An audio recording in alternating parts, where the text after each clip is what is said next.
সালাম সাহেবের বাড়ি বসে আছেন খালেদ মোশাররফ এবং ফাহমিদা বেগম।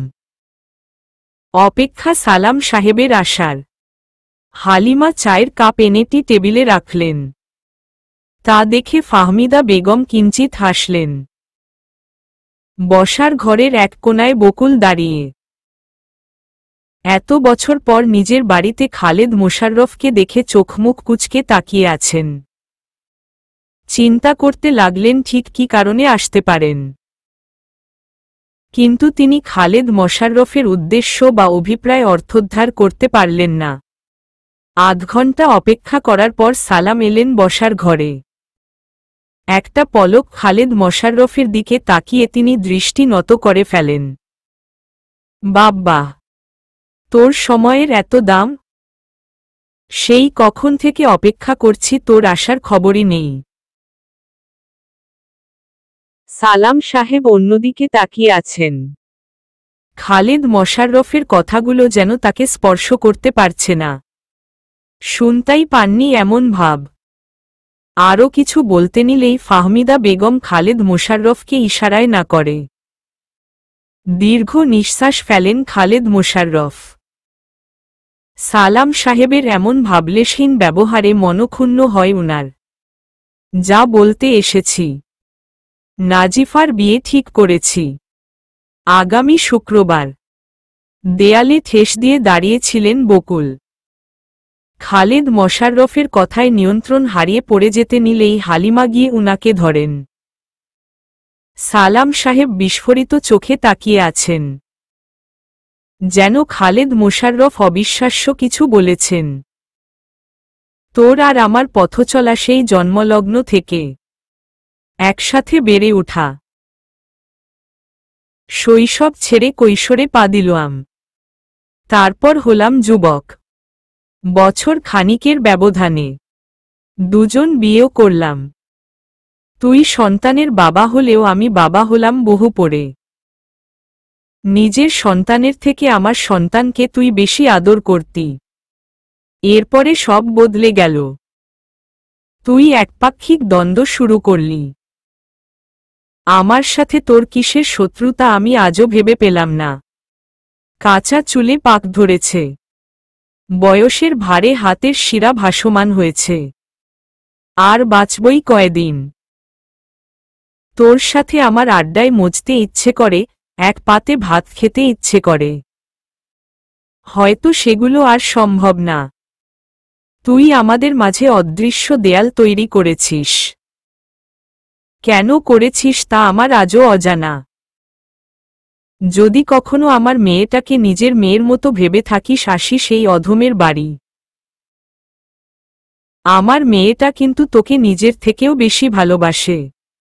মেয়ের বিয়ে ঠিক করে ফেললে আর আমরা কিছু জানি না, এতটা পর ভাবো।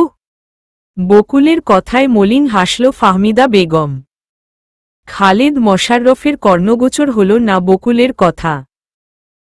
উনি থমথমে মুখে মেঝের দিকে তাকিয়ে আছেন। অনেক সময় অনেক কিছু চাইলেও পারা যায় না। বিয়েশাদির ব্যাপারে মেয়েটার উপর দিয়ে কি যায় তা তো জানোই। তাই কাউকে বলিনি। রাত পোহালেই বিয়ে। খালেদ মোশাররফ মোটামুটি আয়োজন করেছেন। মনোয়ারা বেগমের কথামতো পড়ে দুই পরিবার মিলে কমিউনিটি সেন্টারে বড় করে রিসিপশনের আয়োজন করবেন। ফয়সাল এসেছে দুদিন আগে। এতেই যেন খালেদ মোশাররফের একটু স্বস্তি মিলেছে। ফাহিম টুকটাক জিনিস দেখাশোনা করছে। বড় দায়িত্ব তার কাঁধে দেওয়া হয়নি। সালাম সাহেবের পুরো পরিবার উপস্থিত। শিহাবকে জোর করে আনা হয়েছে। তবে সালাম সাহেব কিংবা খালেদ মোশাররফকেও কারো সাথে কথা বলছেন না। ক্যাটারিংয়ের লোকরা কি করছে তা দেখার জন্য বাড়ির পিছন দিকে যায় খালেদ মোশাররফ। সেখানে পথ আগলে দাঁড়ায় সালাম সাহেব। আমাদের দায়িত্ব দিল কি আমরা দায়িত্ব পালন করতাম না? ছেলেপক্ষের লোক আনা লাগে। মানুষজন তো আমাকে বহু আগেই আমাকে পর করে দিয়েছে। দায়িত্বের কথা বললে যদি ভাবে সে তাকে দিয়ে কামলা খাটাচ্ছি, তাই আর বলিনি। গরু জবাই হচ্ছে। পাশেই ফয়সাল দাঁড়ানো। সে আচমকা দেখতে পেল সালাম সাহেব শিহাবকে টেনে কোথাও একটা নিয়ে যাচ্ছেন। সবার মনোযোগ গরুর দিকে। ফয়সাল সবার দিকে একবার নজর বুলিয়ে তাদের পিছু ছুটল। নাজিফাহদের বাড়িতে মোটামুটি জমজমাট থাকলেও একেবারে শান্ত তাহমিদদের বাসা। হাতে গোনা গুটি কয়েক মানুষজন। গভীর রাত। নিদ্রায় তলিয়ে যাওয়া তাহমিদের ঘুম হালকা হয়ে যায় রিংটোনের শব্দে। ঘুম ঘুম চোখে মোবাইল স্ক্রিনের দিকে তাকাল সে। ফয়সাল নাম দেখেই তন্দ্রাভাব কেটে গেল তার। তড়িঘড়ি করে উঠে বসে। কোনো খবর আছে ফয়সাল ভাই? তোমাকে ইনবক্সে একটা ভিডিও দিচ্ছি। মুখ অস্পষ্ট হলেও কথাগুলো বোঝা যায়। আই থিংক এরাই মেইন কালপিট। কল কেটে তাহমিদ মেসেঞ্জারে আসল। ভিডিওতে রেকর্ড হওয়া প্রতিটা কথা খুব মনোযোগ সহকারে শুনল। অতঃপর বাঁকা হেসে দুদিন আগে আসা কয়েকটা আপত্তিকর ছবি বের করল। ফাঁকা মাঠে তো অনেক গোল দিল আমি আপনার নাকের ডগা দিয়ে বল নিয়ে গোল দিব। আপনি কিচ্ছু করতে পারবেন না। কণ্ঠস্বর যখন শুনেছি খুঁজে বের করতেও সময় লাগবে না। আর ফয়সাল ভাই তো আছেই। বরযাত্রী এসে হাজির হয় কনের বাড়ি। বর বরণ করছে কয়েকজন। বর আসার কথা শুনেই বুক ধুকপুক করছে নাজিফার। আর কিছুক্ষণ এরপরেই তার পরিচয় বদলে যাবে। ঠিকানা বদলে যাবে। খুব কি ভয় করছে? মাথা উঁচিয়ে তাকায় নাজিফা। চোখের সামনে তোনাকে দেখে প্রশস্ত হাসল। এসেছ? বোন বানিয়েছি। বোনের বিয়েতে না এসে থাকা যায়? শুধু আমি না, আমাদের এমডি স্যারও এসেছেন। সবাই আমাকে রেখে চলে গেল। তুমি থাকো না আমার পাশে। ভয় করছে বুঝি? বিনিময়ে নাজিফা লাজুক হাসল।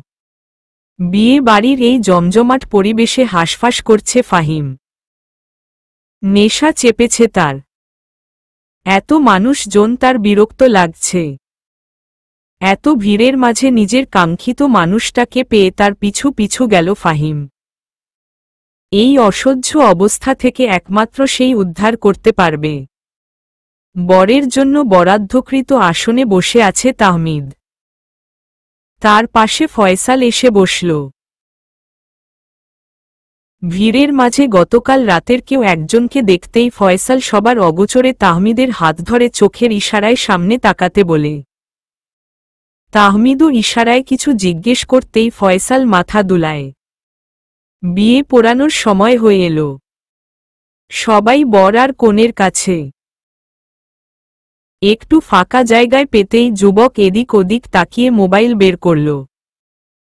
ভাড়া করা ছেলেটাকে এখনই বিয়ের আসরে ডাকতে হবে। কাল রাতে মানুষটা তাকে যেভাবে হুমকি দিল, বিয়েটা ভেস্তে নাম দিল তার মাকে মেরেই ফেলবে। বর্তমানে তার একটাই লক্ষ্য বিয়ে ভেঙে দেয়া। পকেট থেকে মোবাইল বের করতেই ফাহিম গিয়ে তার পা জড়িয়ে ধরল। শিহাব ভাই, আমাকে কিছু একটা দাও। আমি আর সহ্য করতে পারছি না। সারা শরীর আমার কেমন জানি করছে। দাও না কিছু একটা। ফাহিমকে টেনে দাঁড় করাল শিহাব। আমি কি এই বিয়ে বাড়িতে তোর জন্য ড্রাগ নিয়ে ঘুরছি? কিছুক্ষণ বাদে নাজিফার বিদায়। তোর ডাক পড়বে। যা বোনের কাছে যা। আর এসব নিলে যে কেউ বুঝে যাবে। আমার জরুরি কাজ আছে। ফাহিম এবারে শিহাবের হাতজোড়া চেপে ধরল। প্রবল উত্তেজনায় সারা শরীর কাঁপছে। ঘন ঘন শ্বাস ফেলছে। চক্ষু জোড়া ক্ষণে ক্ষণে রক্তিম হচ্ছে। সমস্ত কথা মুখে জড়িয়ে যাচ্ছে। কি বলতে কি বলছে কিছুরই আগামাথা নেই। আল্লাহর দোহাই লাগে ভাই, আমাকে কি করবা কর। আমি আর পারতেছি না। ফাহিমের অবস্থা বেগতিক। ফাহিমের এই করুণ হাল দেখে অপরাধবোধ ঘিরে ধরল তাকে। কি কাজের জন্য এসেছিল সেটাই ভুলে গেল শিহাব। মোবাইল প্যান্টের পকেটে রেখে ফাহিমের হাত দুটো শক্ত করে ধরল। আমার চোখের দিকে তাকা ফাহিম। ফাহিম শিহাবের কথা মতো তার চোখের দিকে তাকাল। মিনিট 5 তার সেই স্থির চোখের দিকে তাকিয়ে থাকার পর সে পুনশ্চ বলল, এবার চোখ দুটো বন্ধ কর, আর অনুভব কর তোর আশেপাশে শুধু গাছ আর গাছ। তুই কোনো সবুজ গাছগাছালিতে ভরপুর কোনো উপত্যকায় দাঁড়িয়ে আছিস। সেখানে শুধু পাখির কিচিরমিচির শোনা যাচ্ছে, আর শীতল হাওয়া এসে গা ছুঁয়ে দিচ্ছে। এভাবে ঠিক কতক্ষণ ছিল কারো জানা নেই। শিহাব ফাহিমের দিকে পলকহীন তাকিয়ে আছে। ফাহিম সেই কল্পনার হিমশীতল পবন গায়ে মাখছে। এইবার ধীরে ধীরে চোখ খুল। এইবার ফাহিম ধীরে ধীরে চোখ খুলে। দু চোখে যেন রাজ্যের ক্লান্তি আর দুর্বলতা। এবার ঠিক আছিস? ভীষণ ঘুম পাচ্ছে শিহাব ভাই। যাক, আল্লাহ আল্লাহ করে খালেদ ভাইয়ের মেয়েটার বিয়ে সম্পন্ন হল। মেয়েটার জন্য কত টেনশন করত মানুষটা। এবারে উনি একটু স্বস্তি পাবেন। রাস্তা দিয়ে দুটো লোক বলতে বলতে যাচ্ছে। কথাগুলো শ্রবণেন্দ্রিয় হতেই চমকে উঠে শিহাব। তার মানে বিয়ে শেষ? সে তার কাজে এসেছিল এই ফাঁকা জায়গায়। ফাহিম সব ভেস্তে দিল। তার মা? মানুষটা তার মায়ের কোনো ক্ষতি করে বসবে না তো? ফাহিম রেখেই সে ছুটল বিয়ে বাড়ির সেই জমজমাট পরিবেশে। ফাহিম সেখানেই দাঁড়িয়ে রইল। দুচোখে তার রাজ্যের ঘুম। আরে ফাহিম, তুই এই জায়গায়? উইদিক তোর বোনের বিয়ে শেষ। তোকে তো তোর বাবা খুঁজছে। হয়তো মন খারাপ বোনের বিয়ে বলে। বিয়ে পড়ানো শেষ। তাহমিদের মুখে রাজ্য জয়ের হাসি। কবুল বলার আগ পর্যন্ত সে ভেবেছিল কোনো না কোনো ঝামেলা হবে।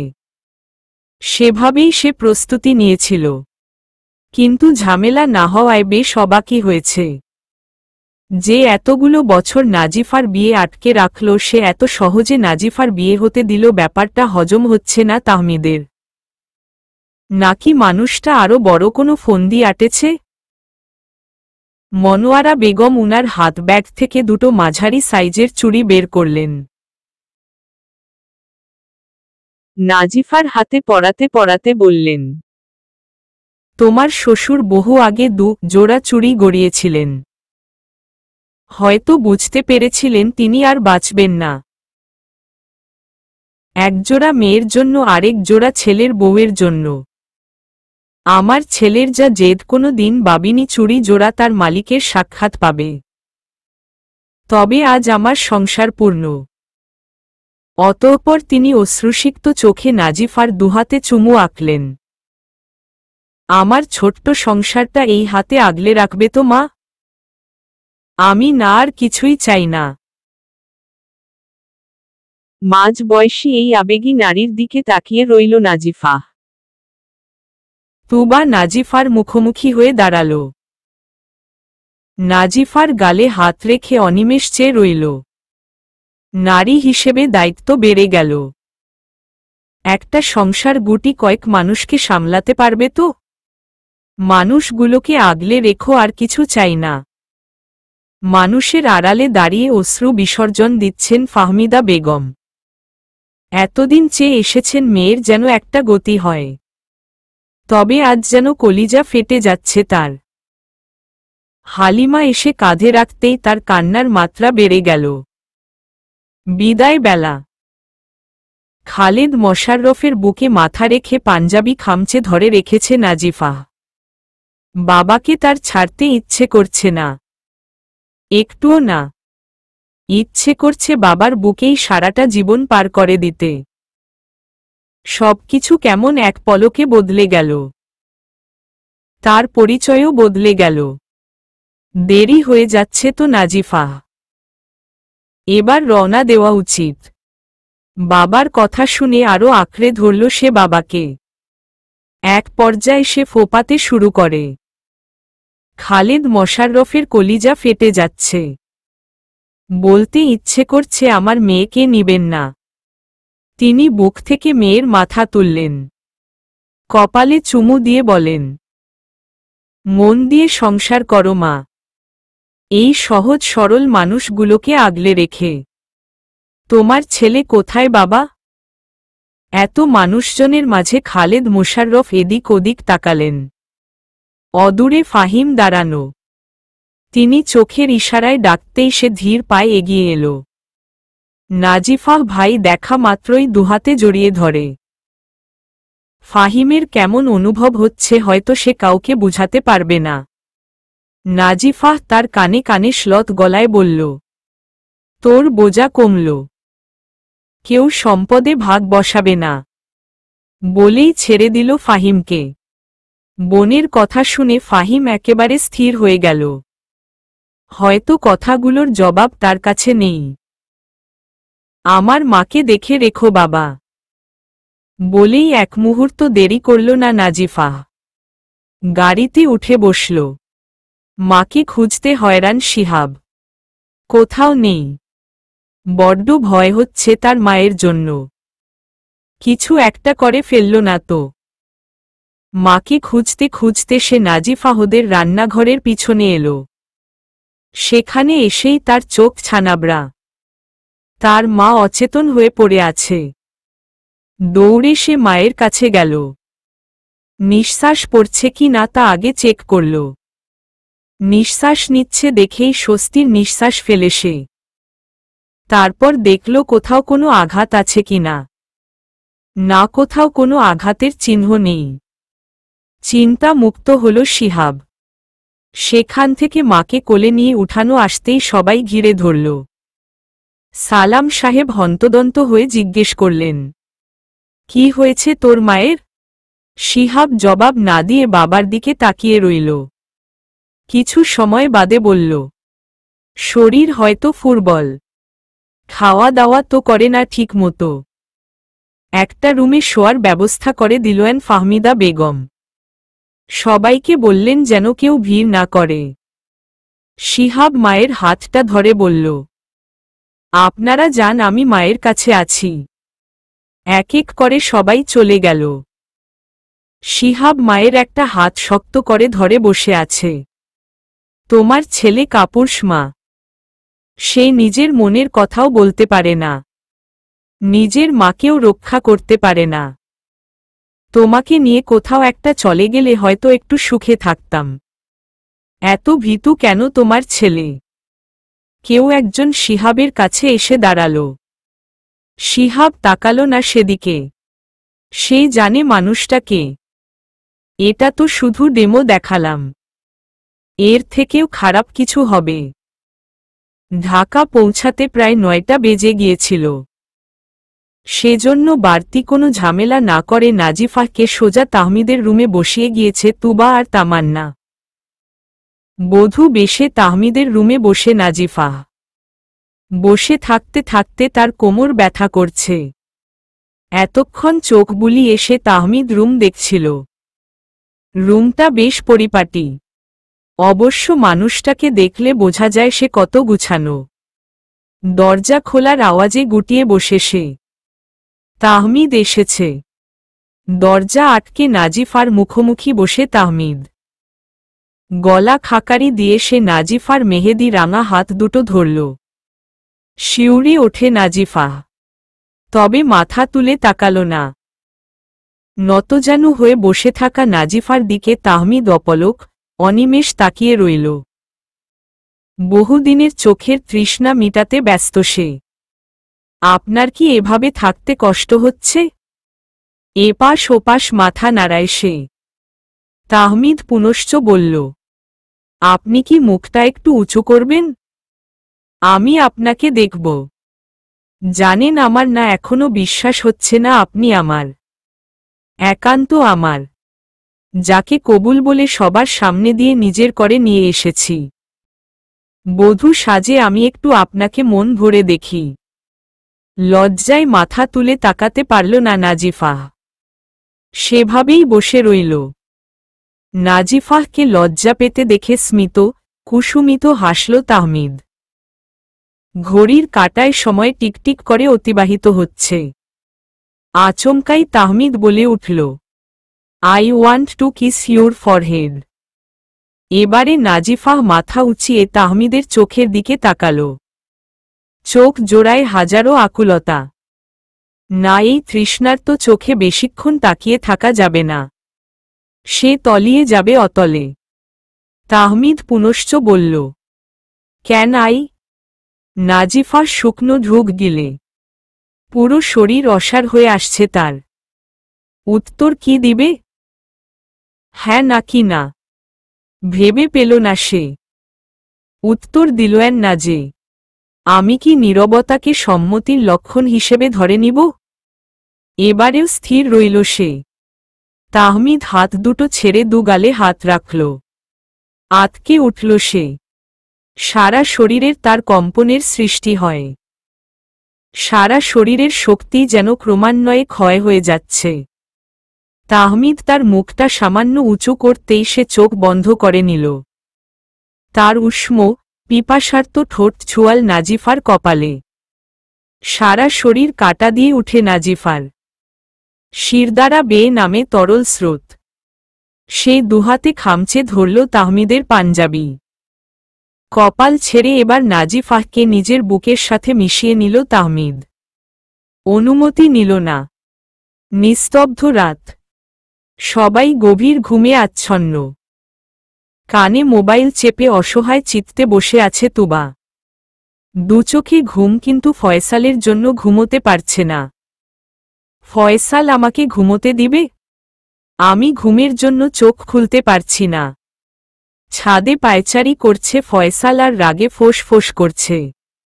একবার ছাদের এদিকে যাচ্ছে তো আরেকবার অন্যদিকে। বউকে আদর করার জন্য কাছে পেয়েছিলাম সেই প্রাচীনকালে। কাজ শেষে ঢাকা ফিরলাম, কোথায় বউ কাছে আসবে? তাকে একটু আদর করব তা না। শ্রদ্ধেয় শালা বাবু তার শ্বশুর বাড়ি পাঠিয়ে দিলেন। অবুঝ মনকে বুঝো দিলাম। 3 দিন পরে তো কাছে পাবো, তখন পুষিয়ে নিব। ওমা, একি আমাকে কেউ বউয়ের কাছে ঘেঁষতেই দিচ্ছে না। আরে আজব বিয়ে করছে তাহমিদ, আর বউ থেকে দূরে আমি। নিজে তো ঠিকই বউকে আদর করছে।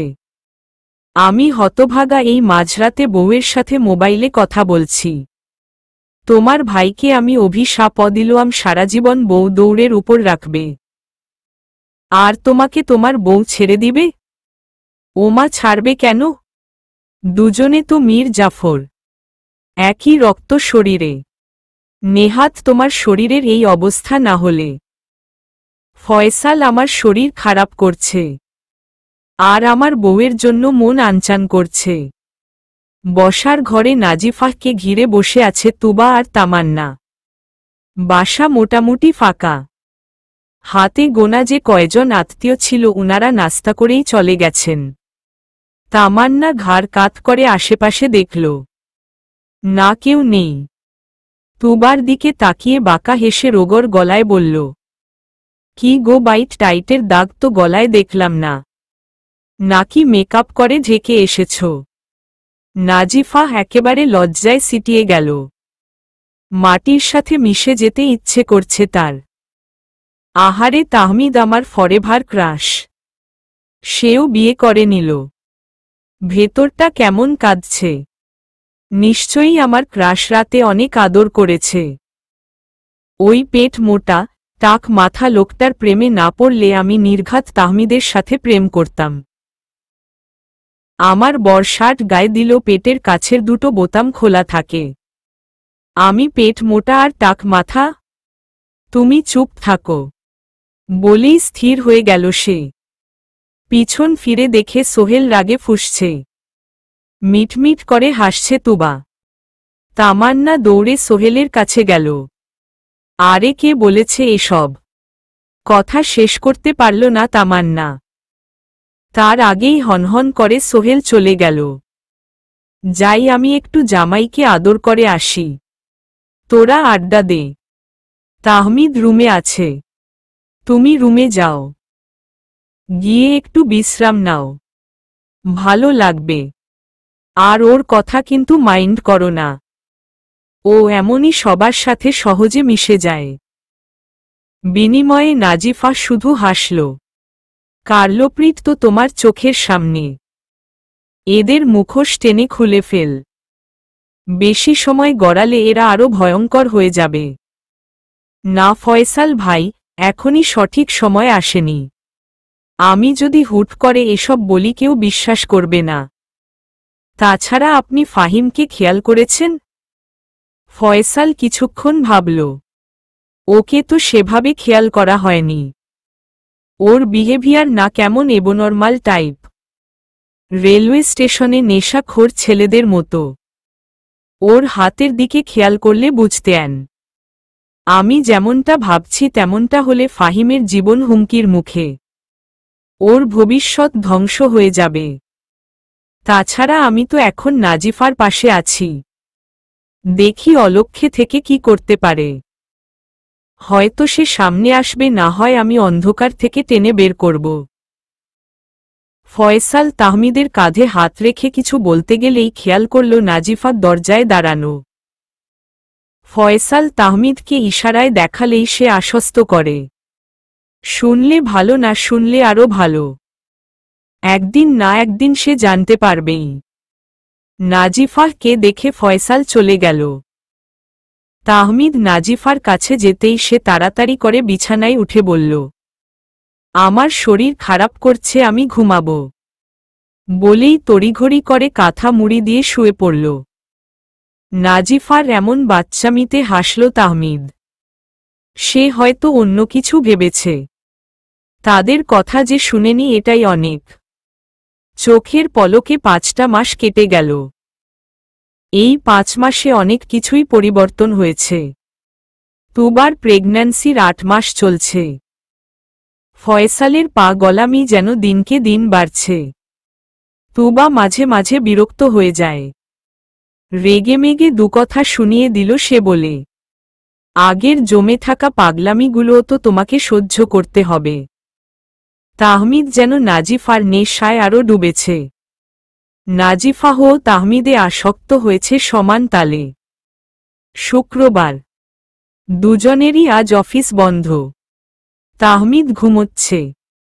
নাজিফা বারান্দায় এসে তোয়ালে মুড়ানো চুলগুলো ছেড়ে দিল। বাইরে মুষলধারে বৃষ্টি হচ্ছে। চারপাশ রাতের আধারের ন্যায় অন্ধকার। আজ আর বৃষ্টি থামবে বলে মনে হয় না। বারান্দার গ্রিলে হাত রেখে চোখ বন্ধ করে বৃষ্টি উপভোগ করছে সে। বৃষ্টির ছাট মুখে এসে পড়তেই এক অন্যরকম অনুভূতি হচ্ছে। আকস্মাৎ এক শক্তপোক্ত পুরুষালী হাত নাজিফার শাড়ি ভেদ করে উন্মুক্ত উদর স্পর্শ করল। ভরকালো না নাজিফা, বরং মিষ্টি হাসল। এই স্পর্শ তার চেনা। মানুষটা তার বড্ড কাছের।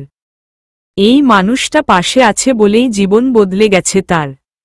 মানুষটার গায়ে মাতাল করা এক গন্ধ আছে যা নাজিফা ক্ষণে ক্ষণে পাগল করে দেয়। তাহমিদ নাজিফার ভেজা চুলগুলো সরিয়ে কাঁধে ঠোঁট ছোঁয়াল। এখানে দাঁড়িয়ে আছো যে, ঠান্ডা লেগে যাবে তো। তাহমিদের উপর ভর ছেড়ে দিল নাজিফা। উহু, লাগবে না। কি সুন্দর রোমান্টিক ওয়েদার। আমার না আবার ইচ্ছে করছে। তাহমিদের বাহুতে হালকা চাপড় মারে নাজিফা। সারাক্ষণ মাথার মধ্যে কি এসবই ঘুরে? বউ পাশে থাকলে তো এসব ঘুরবেই মাথায়। জনাব, 10টা বাজে। আপনার জন্য আমি এখনো খাইনি। মা ও আমার সাথে গাল ফুলিয়ে খায়নি। রুমের দরজা আটকে বসে আছে। তুমি বলনি তার ছেলে দায়িত্বের সহিত কাজ করে যাচ্ছে, যে কোনো দিন সুখবর পাবে। বলছিলাম কি, ওয়েদারটা কি রোমান্টিক, মায়ের আশা পূরণ হওয়ারও একটা চান্স আছে। চোখ রাঙানি দেয় নাজিফা। আপনি দিন দিন লাগামহীন হয়ে যাচ্ছেন। আচ্ছা নাজিফা, বিয়ের 5 মাস শেষ না হতেই মা যে নাতিনাতনির জন্য বায়না করে, তোমার রাগ হয়নি? সবাই তো বিয়ের প্রথম প্রথম চায় একটু ঘুরতে ফিরতে, আনন্দ করতে। তাহমিদের খোঁচা খোঁচা দাড়িতে আবৃত গালে গাল ঘষে নাজিফা। না জনাব, আমার তো বেশ লাগে। মায়ের আবদার শুনলে মাঝে মাঝে মনে হয় কোনো ছোট বাচ্চা ভাই বোনের জন্য আবদার করছে। আপনি তাড়াতাড়ি গোসল করে আসেন, খিদে লেগেছে খুব। মাও না খেয়ে আছে। আজ আপনার প্রিয় ভুনা খিচুড়ি করেছি, একটু আদর করি। আবার আজ তো ফাহিম আসার কথা। কাল মেসে নাকি বুয়া কি নাকি রেধেছে, কেউ খায়নি। বলেছিলাম এখানে থেকে কোচিং করতে, কিন্তু তুমি দিল না। বাচ্চা ছেলে মেসে কি নাকি খায়। তাহমিদের দিকে তাকিয়ে আছে নাজিফা। এই মানুষটা তার জীবনে আসার পর থেকেই অনেক কিছুই বদলেছে।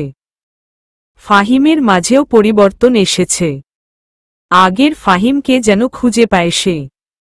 নিজের কৃতকর্মের জন্য কয়েকবার বোনের কাছে মাফও চেয়েছে ফাহিম। ধন্যবাদ জনাব, আগের ফাহিমকে ফিরিয়ে দেওয়ার জন্য। আর একটু আধটু কষ্ট করুক, তাহলে বাবার মর্ম বুঝতে পারবে। তবে আজও জানলাম না ওর হয়েছিলটা কি। আমাদের দৃষ্টির অলক্ষ্যে অনেক কিছুই ঘটে। মিত্রতার খোলস ছেড়ে আপন মানুষগুলো যখন শত্রুতার খোলসে আবৃত হয়, তখন পায়ের তলার মাটি সরে যায়। হয়তো আমরা আমাদের চোখ কালো কাপড়ে বেঁধে রাখি, নয়তো তারা আমাদের চোখ দুটো বেঁধে দেয়। প্রকাশ্য শত্রু থেকে গোপন শত্রু ভয়ানক। এরা জ্বলন্ত অগ্নিশিখার ন্যায়, জ্বালিয়ে পুড়িয়ে ভস্ম করে দেয় বিশ্বাস আর ভালোবাসা। বুঝলাম না আপনার কথার মানে। তোমার জন্য একটা বিগ সারপ্রাইজ আছে। বিশেষ দিনে বিশেষ বোম ফাটবে। সন্ধ্যা নাগাদ ফাহিম সহ সবাই এসে তাহমিদদের বাসায় উপস্থিত হয়। তাহমিদের বাসায় যেন চাঁদের হাট বসেছে। তুবা ক্লান্ত স্বরে নাজিফাহকে বলল, তুমি কি জানো আমরা সবাই কেন একসাথে উপস্থিত হয়েছি? এপাশ ওপাশ মাথা নাড়ে নাজিফাহ। মানে সে জানে না। আমরা সবাই কাল কুমিল্লা যাচ্ছি। নাজিফার চোখ দুটো রসগোল্লার মতো বড় হয়ে যায় সাথে সাথে। হুট করে কুমিল্লা? আগামী সোমবার আমার শ্বশুর শাশুড়ির বিবাহ বার্ষিকী। তাদের অধম জামাই ছোটখাটো আয়োজন করবে, তাই। তাহমিদের সহজ সরল স্বীকারোক্তি। এবারে যেন নাজিফার চোখ দুটো কোটর থেকে বেরিয়ে আসার উপক্রম। বিস্মিত গলায় বলল, আপনার মাথা ঠিক আছে? গ্রামের মানুষ কি বলবে? তাছাড়া আমাদের তো ছুটিও নেওয়া হয়নি। আমাদের দুজনের ছুটি সেই কবেই নিয়েছি। হঠাৎ নাজিফা খেয়াল করল মনোয়ারা বেগমের চোখে মুখে কেমন আধার ঘনীভূত হয়েছে। উনি রান্নাঘরের দিকে পা বাড়াতেই নাজিফাহ ধীর পায়ে উনার পিছু পিছু গেল। রান্নাঘরের ছোট্ট জানালা দিকে ফিরে বাইরে বিবশ মুখে তাকিয়ে রইলেন মনোয়ারা বেগম। নাজিফা উনার কাঁধে হাত রাখতেই চমকে উঠেন তিনি। সুস্থির স্বরে বলল, ওহ তুই, আপনার কি মন খারাপ মা? নিরুত্তর রইলেন মনোয়ারা বেগম। দৃষ্টি এখনো তার বাইরে গ্রথিত।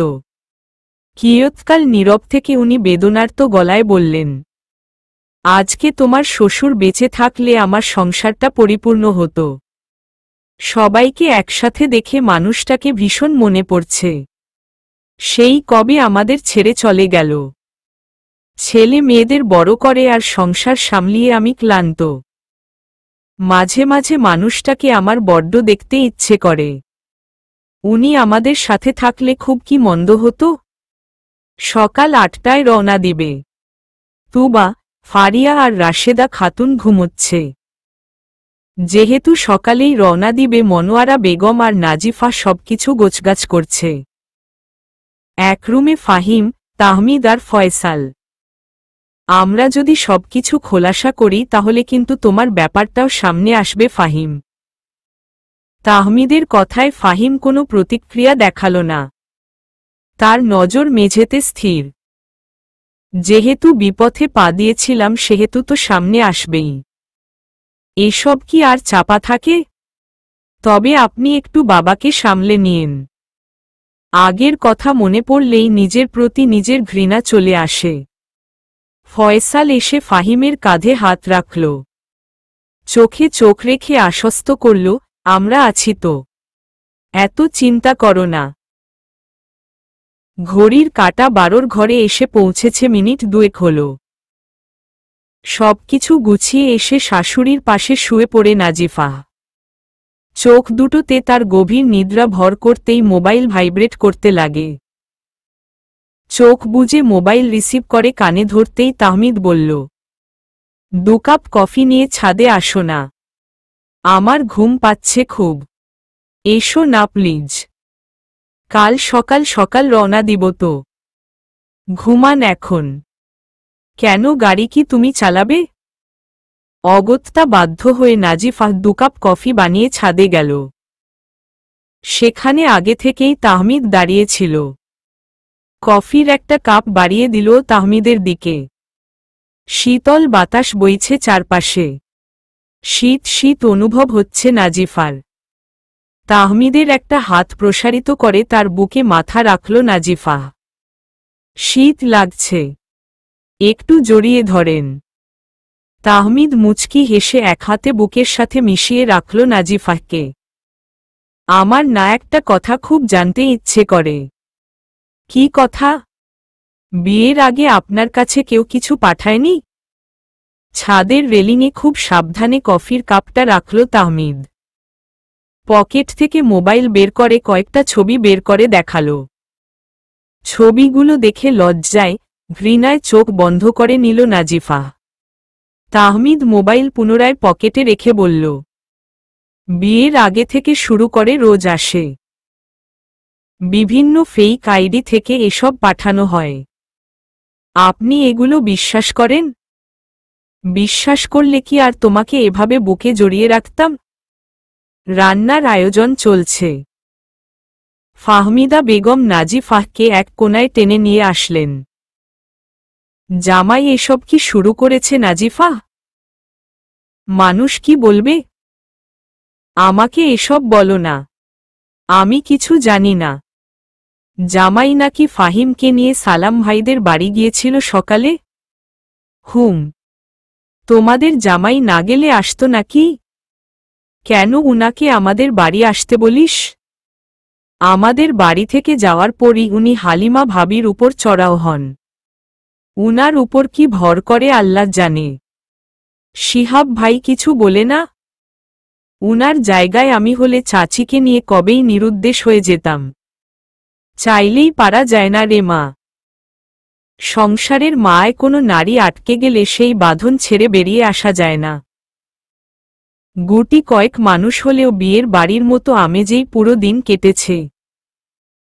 কোনো উপলক্ষ ছাড়া সবাই একসাথে হওয়ার আর কোনো সুযোগ নেই। কিন্তু এই আনন্দের পরে কি ঘটতে চলেছে তা হয়তো সবারই অজানা। কেউ আন্দাজও করতে পারবে না এক কঠিন সত্য তাদের সামনে আসতে চলেছে। দুপুরের খাওয়া দাওয়ার পরে সালাম সাহেব সহ সবাই চলে যেতে চেয়েছেন, কিন্তু তাহমিদ যেতে দেয়নি। এর মাঝেও তাহমিদ একজনকে চোখে চোখে রেখেছে। তার চোখমুখের ভাবের উপর নজরদারি করছে। দুপুরে শিহাব আসেনি। তাহমিদ হালিমাকে বলে তাকে এই বাড়িতে নিয়ে এসেছে। শিহাবের উপস্থিতি খুব দরকার। রাত আনুমানিক 9টা। সবার খাওয়া দাওয়ার পর্ব শেষ। গ্রাম বলে 8:30টার মাঝে সব কমপ্লিট হয়ে যায়। খোশগল্পে মেতে আছেন এক একজন। এর মাঝেই তাহমিদ নাজিফাকে বলল চা করে দেওয়ার জন্য। ধমকে উঠেন মনোয়ারা বেগম। মেয়েটা সারাদিন কাজ করেছে, তোকে চা দিতে পারবে না এখন। আর এখন রাত সবাই ঘুমোবে, চা খাওয়ার দরকার নেই। আচমকা নজর গেল শিহাবের দিকে। একেবারে স্থির হয়ে নিজের পায়ের বুড়ো আঙ্গুলের দিকে তাকিয়ে আছে। আড্ডা জমে উঠেছে। এক কাপ চা হলে কিন্তু মন্দ হয় না। খালেদ মোশাররফও নাজিফাহকে বলল চা দেওয়ার জন্য। শিহাব উসখুস করছে এখান থেকে উঠে যাওয়ার জন্য, তার এসব ভালো লাগছে না। কেমন অস্বস্তি হচ্ছে। না পাওয়ার যন্ত্রণায় দম বন্ধ হয়ে আসছে তার। নিজের প্রতি ঘৃণাটা তীব্র থেকে তীব্র হচ্ছে। মিনিট 20 পরে চা নিয়ে হাজির হয় নাজিফাহ। সবার হাতে চায়ের কাপ দিয়ে শিহাবকে চায়ের কাপ এগিয়ে দিতেই নাজিফাহকে নিজের এতটা কাছে দেখে চমকে উঠে সে। শুকনো ঢুক গিলে চায়ের কাপটা নিল। দুহাত দূরে হালিমা, বকুল আর ফাহমিদা বেগম দাঁড়িয়ে আছেন। তাহমিদ উনাদের ডাকলেন, কিন্তু উনারা এখানে আসতে নারাজ। মেয়ের জামাইয়ের সাথে বসে আড্ডা দেওয়া যায় নাকি? তাহমিদ অনুনয় করতেই উনারা এসেও বসলেন। আরাম করে চায় চুমুক দিচ্ছে সবাই। ঠিক সেই সময় যেন সেখানে অ্যাটম বোমা ফেলে তাহমিদ। ফাহিমকে কেন ড্রাগ দেওয়া শুরু করেছিলেন শিহাব সাহেব? আকস্মাৎ এমন কথা শুনে হাত থেকে চায়ের কাপ পড়ে যায় শিহাবের। উপস্থিত সবাই যেন আকাশ থেকে পড়ল, শুধু ফয়সাল আর ফাহিম বাদে। তাহমিদ ভাবলেশহীনভাবে চায়ে চুমুক দিয়ে চলেছে। উত্তেজনায় বসা থেকে উঠে দাঁড়ায় খালেদ মোশাররফ। তাহমিদ ফয়সালকে ইশারা দিতেই ফয়সাল গিয়ে উনাকে ধরে। নিজেকে সামলান আঙ্কেল, সামান্য এইটুকুতে তো ভেঙে পড়লে চলবে না। আরও অনেক কঠিন সত্য সামনে আসবে। ফাহমিদা বেগম পড়ে যেতে নিলেই মাকে গিয়ে ধরে নাজিফাহ। তোমার কাছে কি প্রমাণ আছে? প্রমাণ করতে না পারলে তুমি জামাই বলে কিন্তু আমি ছেড়ে দিব না। সালাম সাহেবের কথায় স্মিত হাসল তাহমিদ। আপনার ছেলেকে জিজ্ঞেস করেন না, সব প্রমাণ নিয়েই তো সব উন্মোচন করতে এসেছি। কেন আমার হাতে এসব তুলে দিয়েছিলে শিহাব ভাই? আমার অনেক জানতে ইচ্ছে করে। তুই নেশা করতি? বোনের প্রশ্ন শুনে মাথা নুইয়ে ফেলে ফাহিম। খালেদ মোশাররফ যেন একেবারে স্থির হয়ে গেলেন। বাকরুদ্ধ তিনি। এক নির্মম কঠিন সত্য আসতেই উনার হৃদয়ে রক্তক্ষরণ হচ্ছে। নাজিফাহকে আঁকড়ে ধরে কেঁদে দিলেন ফাহমিদা বেগম। ওরা যা বলছে তা সত্যি শিহাব? তুই কিন্তু আমার সাথে মিথ্যে বলিস না। শিহাব নিশ্চুপ রইল। উনি এবারে শিহাবের মুখোমুখি দাঁড়াতেই শিহাব উনাকে শক্ত করে জড়িয়ে ধরে। এই দিনটির অপেক্ষায় আমি অনেক আগে থেকেই ছিলাম। কেউ আসুক, সত্য উন্মোচন করুক। আমি ক্লান্ত মা, খুব ক্লান্ত। আপনজন হারানোর ভয়ে তটস্থ। আমি কত রাত ঘুমোতে পারিনি। এই মিথ্যের বোঝা আর বইতে পারছি না। হালিমাকে ছেড়ে শান্ত হয়ে বসে শিহাব। সবার দৃষ্টি এখন শিহাবের দিকে। সালাম সাহেবের যেন বিশ্বাসই হচ্ছে না। আমি বরাবরই মাকে খুব ভালোবাসি। মায়ের প্রতি আমার দুর্বলতা আমার সেই ছোটবেলা থেকেই। তখন আমার বয়স কত হবে? এই বড়জোর 16 কি 17 বছর। সেইবার আমি প্রথম দেখেছিলাম বাবাকে মায়ের গায়ে হাত তুলতে। কেন মেরেছিল সবারই অজানা। এরপর প্রায় তিনি হাত তুলতেন। বাবা এর কারণ আজও কাউকে বলেননি। তবে উনার চোখে আমি মায়ের জন্য একরাশ ঘৃণা দেখতাম। এর মাঝেই আমাদের বাড়ি যাওয়া ছেড়ে দিলেন খালেদ চাচা। সবকিছুই যেন বদলে গেল। নাজিফাহও কম যেত। এরই সুযোগ নিল আমার শ্রদ্ধেয় ফুফু মানে বকুল। বকুলের নাম নিতেই যেন আরেক দফা চমকে গেল সবাই। সবাই এবার উনার দিকে দৃষ্টিপাত করে। উনি জড় বস্তুর ন্যায় দাঁড়িয়ে আছেন। গলা খাকারি দিয়ে আবারও বলা শুরু করে শিহাব। উনি আমাকে দিনের পর দিন উস্কে গেলেন খালেদ চাচার বিরুদ্ধে। বাবার এমন হিংস্র আচরণের জন্য নাকি উনি দায়ী। কৈশোরে পা দেওয়া আমি ফুফুর প্রতিটা কথা বেদবাক্যের ন্যায় বিশ্বাস করে গেলাম। রাগকে পুঞ্জীভূত করতে লাগলাম নিজের অন্তরে। আমাদের সুখের সংসারে যেমন অশান্তির আগুন জ্বেলেছে, উনার সংসারেও অশান্তি আগুন জ্বালতে চেয়েছি। সেটা পারিনি, তবে মানসিক অশান্তিতে ভুগিয়েছে। সেটাই ছিল আমার জন্য অনেক। দিন গড়ানোর সাথে সাথে বুঝে গিয়েছিলাম আমি নাজিফাহকে ভালোবাসি। চমৎকৃত হয় নাজিফাহ শিহাবের কথা শুনে। আজ যেন চমক পাওয়ার দিন। আর সেই কথাটাই আমি প্রথম মাকে না বলে উনাকে গিয়ে বলি, যেন নাজিফাহকে বলে। কারণ উনার সাথে নাজিফার ছিল খুব ভাব। উনি বলেছে কিনা জানি না, তবে আমার মনে নতুন কিছুর বীজ বপন করে। খালেদ চাচাকে কষ্ট দেওয়ার হাতিয়ার হিসেবে নাজিফাহকে টার্গেট করে। আমাকে বলে যেই করেই হোক নাজিফার চরিত্রে কালিমা লেপন করি। নারাজ ছিলাম কাজটা করতে। যাকে ভালোবাসি তার চরিত্রে কালিমা লেপন করা যায় বুঝি? আমার ভালোবাসা তো মিথ্যে নয়। আমি যখন সব এসব করতে নারাজ, ঠিক তখনই উনার আসল চেহারাটা আমি দেখতে পাই। উনি শান্ত চেহারার আড়ালে ঠিক কতটা হিংস্র আর তীব্র সেদিন টের পেয়েছিলাম আমি। সেদিন বাবা মায়ের গায়ে পুনরায় হাত তুলে। সেদিন বুঝি বাবা মায়ের অশান্তির কারণ খালেদ চাচা না স্বয়ং উনি। তবে ততদিনে অনেক দেরি হয়ে গিয়েছে। মাকে হারানোর ভয় আমাকে জেঁকে ধরে। মায়ের মৃত্যুর ভয় দেখানো শুরু করে। আমিও ভয় পাই। শক্তিশালী যুবক হওয়ার পরও ভয় পেয়েছি এই নারীকে। কারণ উনার দ্বারা অসম্ভব কিছুই না। মাকে বাঁচানোর জন্য লাগিয়ে দিলাম নাজিফার গায়ে চরিত্রহীনার তকমা। প্রযুক্তির এই যুগে ভালো একজন ফটোগ্রাফার দিয়ে নাজিফার ছবি এডিট করলাম। এরপরও উনার শান্তি হয়নি। উনি ফাহিমের পিছনে লাগলেন। ওর ভবিষ্যৎ অন্ধকার করার জন্য উন্মাদ হয়ে গেলেন। দেখা হলে বিশেষ করে নাজিফার বিরুদ্ধে উস্কে দিত। আর আমার মাধ্যমে তো এতটুকু নিজের বাবার পায়ের সামনে বসে পড়ে শিহাব। শুধু এই মহিলার জন্য বাবা নাজিফাহকে বিয়ে করার সুযোগ থাকা সত্ত্বেও আমি বিয়ে করতে পারিনি। দৃষ্টির অলক্ষ্যে থেকে মেয়েটার জীবনটাকে একেবারে দুর্বিষহ করে তুলত। জেনে বুঝে কি করে তাকে ওই জাহান্নামে ফেলি বাবা? মাকে কতবার বলেছি চলো এখান থেকে। সে যায়নি তোমায় ছেড়ে। তোমাকে ছাড়া নাকি থাকতে পারবে না। আমি মানসিক যন্ত্রণা ভোগ করে গিয়েছি প্রতিনিয়ত। আমি কত রাত শান্তিতে ঘুমাই না।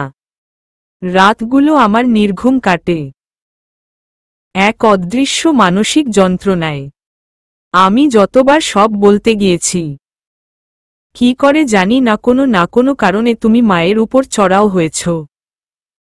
এর জন্য আর সাহস করিনি। আমি পুরুষ তবে কাপুরুষ। আমি পুরুষ তবে আমি ভীতু। আমি পুরুষ নামে কলঙ্ক। পুরো রুম জুড়ে নিস্তব্ধতা বিরাজ করছে। থমথমে পরিবেশ। উপস্থিত সবাই স্তব্ধ। সবচেয়ে বেশি অবাক হয়তো নাজিফাহ। সবার নিঃশ্বাসের আওয়াজ পাওয়া যাচ্ছে। পর্দার আড়ালে যে এত কিছু ছিল হয়তো কেউ ধারণা করতে পারেনি। তার মানে তাহমিদ আর নাজিফার যখন প্রথম বিয়ে ঠিক হয়, ওসব তুমি আমাকে দিয়েছিলে? মনোয়ারা বেগমের দিকে তাকিয়ে মলিন হেসে মাথা দুলায় শিহাব। অমনি সপাটে চর বসিয়ে দিলেন হালিমা। রাগে থরথর করে কাঁপছেন তিনি। রাগে ক্রোধে আগুন লাল হয়ে গিয়েছে উনার মুখ। শান্ত হালিমাকে এতটা রাগতে কেউ দেখেনি। আজ থেকে আমি নিঃসন্তান। এমন সন্তান কারো পেটে না জন্মাক, যে নিজের স্বার্থে আরেকজনের জীবনকে নরক বানিয়ে দেয়। গালে হাত রেখে অসহায় চাহনি নিক্ষেপ করল শিহাব। খালেদ মোশাররফ থমথমে মুখে সেখানেই বসে আছেন। সালাম সাহেব উঠে বোনের অভিমুখে গিয়ে দাঁড়ালেন। শান্ত আর নিস্তেজ স্বরে জিজ্ঞেস করলেন, তার মানে হালিমা সম্পর্কে বলা কথাগুলোও মিথ্যে? মাথা উঁচিয়ে ভাইয়ের দিকে তাকায় বকুল। চোখ দুটো যেন অগ্নিকুণ্ডের লাভা। দৃষ্টি দিয়ে যে কাউকে ভস্ম করে দিবে। দাঁতে দাঁত পিষে রুক্ষ স্বরে বলল, হ্যাঁ, সব মিথ্যে বলেছি। দুকদম পিছিয়ে গেলেন সালাম সাহেব। হালিমা সালাম সাহেবের সামনে এসে দাঁড়ালেন। ক্ষীণ গলায় জিজ্ঞেস করল, আমার নামে কি বলেছে তোমার বোন? স্ত্রীর দিকে দৃষ্টিপাত করেন সালাম সাহেব। অতঃপর চোখ বুলিয়ে সবাইকে দেখলেন। আরে বলো বলো, আজ অনেক কিছুই জানতে পেরেছি, তাই যে কোনো কথা শুনতেই আমি প্রস্তুত। এতদিন পরে পরে তোমার মার খেয়েছি বলে এত ফুটবল ভেবে না। আর উপস্থিত সবাইকে লজ্জা পাওয়ার তো কারণ দেখছি না। শেষ বয়সে বউয়ের গায়ে হাত তুলতে পারো আর কয়েকটা কথা বলতেই লজ্জা? সালাম সাহেব চোখ বন্ধ করে বললেন। বকুল বলেছে এতটুকু বলে শুকনো ঢুক গিলেন সালাম সাহেব। লজ্জায় চোখ বন্ধ করে এক নিঃশ্বাসে বলেন, খালেদের সাথে নাকি তোমার অবৈধ সম্পর্ক আছে? নিয়ন্ত্রণ হারিয়ে পড়ে যেতে নিলেই সোফার হাতল ধরে নিজেকে সামলান হালিমা। কি বললে আবার বলো? অনুত্তেজিত, অক্লিষ্ট, নির্লিপ্ততা স্বরে বললেন হালিমা। তোমাকে আর খালেদকে নাকি অন্তরঙ্গ অবস্থায় অবস্থায় কয়েকবার দেখেছে সে। আমার অবর্তমানে নাকি খালেদ ঘন ঘন আমাদের বাড়ি আসত। সালাম সাহেবের কথাগুলো শ্রবণগ্রন্থি স্পর্শ করতেই নাজিফার থেকে ছিটকে দুকদম দূরে সরে গেলেন ফাহমিদা বেগম। খালেদ মোশাররফ জড়বস্তুর ন্যায় বসে আছেন। নিজের স্বামীর মুখে নিজের নামে এমন কথা শুনে লজ্জায়, অপমানে, ঘৃণায় দুচোখ বুজে ফেলেন তিনি। উপস্থিত প্রত্যেকের মাথায় যেন আরেক দফা বাজ পড়ল। কেঁচো খুঁড়তে যেন এক এক করে কেউটে বেরিয়ে আসছে। কোনো কিছু বাছো বিচার ছাড়াই তুমি বিশ্বাস করে গেলে? আমার কথা বাদ দাও, তোমার ভাই, বন্ধু খালেদ ভাইকে তোমার চরিত্রহীন মনে হয়? সালাম সাহেব নত মস্তকে বলেন, আমি কয়েকবার অগোচরে দেখেছি আমরা কেউ বাড়ি না থাকা অবস্থায় খালেদকে বাড়ি থেকে বেরিয়ে যেতে। এরপরই তুমি গোসল করে বের হতে। এর থেকে প্রমাণ হয় উনার সাথে আমার অবৈধ সম্পর্ক আছে। আপনার বন্ধু এসব কি বলছে খালেদ ভাই? এসব শোনার আগে আমার মরণ কেন হলো না? এতদিন ভেবেছি পুরুষ মানুষ বাইরে বাইরে থাকো, মেজাজ খিটখিটে থাকে, হয়তো তাই রাগ দেখাও। গায়ে হাত তুলো। মনকে বুঝো দিয়েছি আমার সাথে না করলে আর কার সাথে করবে? আমি পরকিয়া করি জানার পরও কেন সংসার করলে? আমার ছেলের কথা চিন্তা করে। আমার ছেলেকে যেন কেউ বলতে না পারে তার মা চরিত্রহীনা। গাল বেয়ে গড়িয়ে পড়া পানি দুহাতে মুছে নিলেন হালিমা। পরপর কয়েকটা ঢুক গিলে নির্লিপ্ততা, অনুভূতিহীন, নীরস গলায় বলেন, আজকের পর আমি আর তোমার সংসার করব না। ছেলের উপরও আমার কোনো অধিকার নেই। এখন তো আর কেউ বলবে না তার মা চরিত্রহীনা। তোমার কাছেও আমার কোনো দাবি নেই। তুমি কিভাবে আমাকে তালাক দিবে দাও। এই বয়সে আমার ভাইয়ের কাছে গেলে সে নিশ্চয়ই আমাকে তাড়িয়ে দিবে না। তবে তোমার সাথে সংসার করার বিন্দুমাত্র ইচ্ছে আমার নেই। এতগুলো বছর সংসার করার পর যে স্বামী নিজের স্ত্রীকে বিশ্বাস করে না, আর যাই হোক তার সাথে সংসার করা যায় না বলেই শক্তিহীন দেহটা নিয়ে মেঝেতে বসে পড়েন। মাথা ঠেকান সোফার একটা কোণায়। শিহাব মা বলে কাছে আসতে নিলেই হাত দিয়ে থামিয়ে দেন তিনি। সালাম সাহেব অনুতপ্ত হয়ে মেঝের দিকে তাকিয়ে আছেন। স্ত্রীর চোখে চোখ রাখার সাহস উনার নেই। একেবারে শুনশান হয়ে গেল কক্ষ, যেন এক নিরিবিলি কবরস্থান। কে কি বলবে বুঝে উঠতে পারছে না। আর কি বা বলা উচিত? চক্ষু আড়ালে একজন এতগুলো মানুষের জীবন নিয়ে খেলে গেল। কেউ ধরতেই পারল না। তাহমিদ উঠে দাঁড়ায়। নিজের শ্বশুরের পায়ের কাছে গিয়ে বসল। খালেদ মোশাররফ তাহমিদের পানে অনুভূতিহীন চাহনি নিক্ষেপ করল। আপনার মনে আছে বিয়ের আগে ফয়সাল ভাইকে আপনাদের এখানে পাঠানোর আগে কয়েকটা কথা বলেছিলাম। বিশ্বাস রাখুন আমি চোর ধরব। আমার বিশ্বাস ছিল আমি বিয়ে ভেঙে না দিল যে এসব করছে মরিয়া হয়ে উঠবে। তাই ফয়সাল ভাইকে পাঠিয়েছিলাম এখানে, যেন কেউ বুঝতে না পারে আমাদের আসল উদ্দেশ্য। আর বকুল ফুফু এই ভুলটাই করেন। হলুদের দিন ফয়সাল ভাই প্রথমে ভেবেছেন সালাম চাচা এর পিছনে আছে। এরপরই ধারণা বদলে যায় উনার। বকুল ফুফু শিহাব সাহেবকে নানাভাবে হুমকি দিতে থাকে। একলা ঘরে তোর মাকে মেরে ফেলে রাখলে কেউ টের পাবে না, হেনতেন আরও অনেক কিছুই বলেছে। এসব ফয়সাল ভাই অগোচরে রেকর্ড করে আমাকে পাঠিয়েছেন।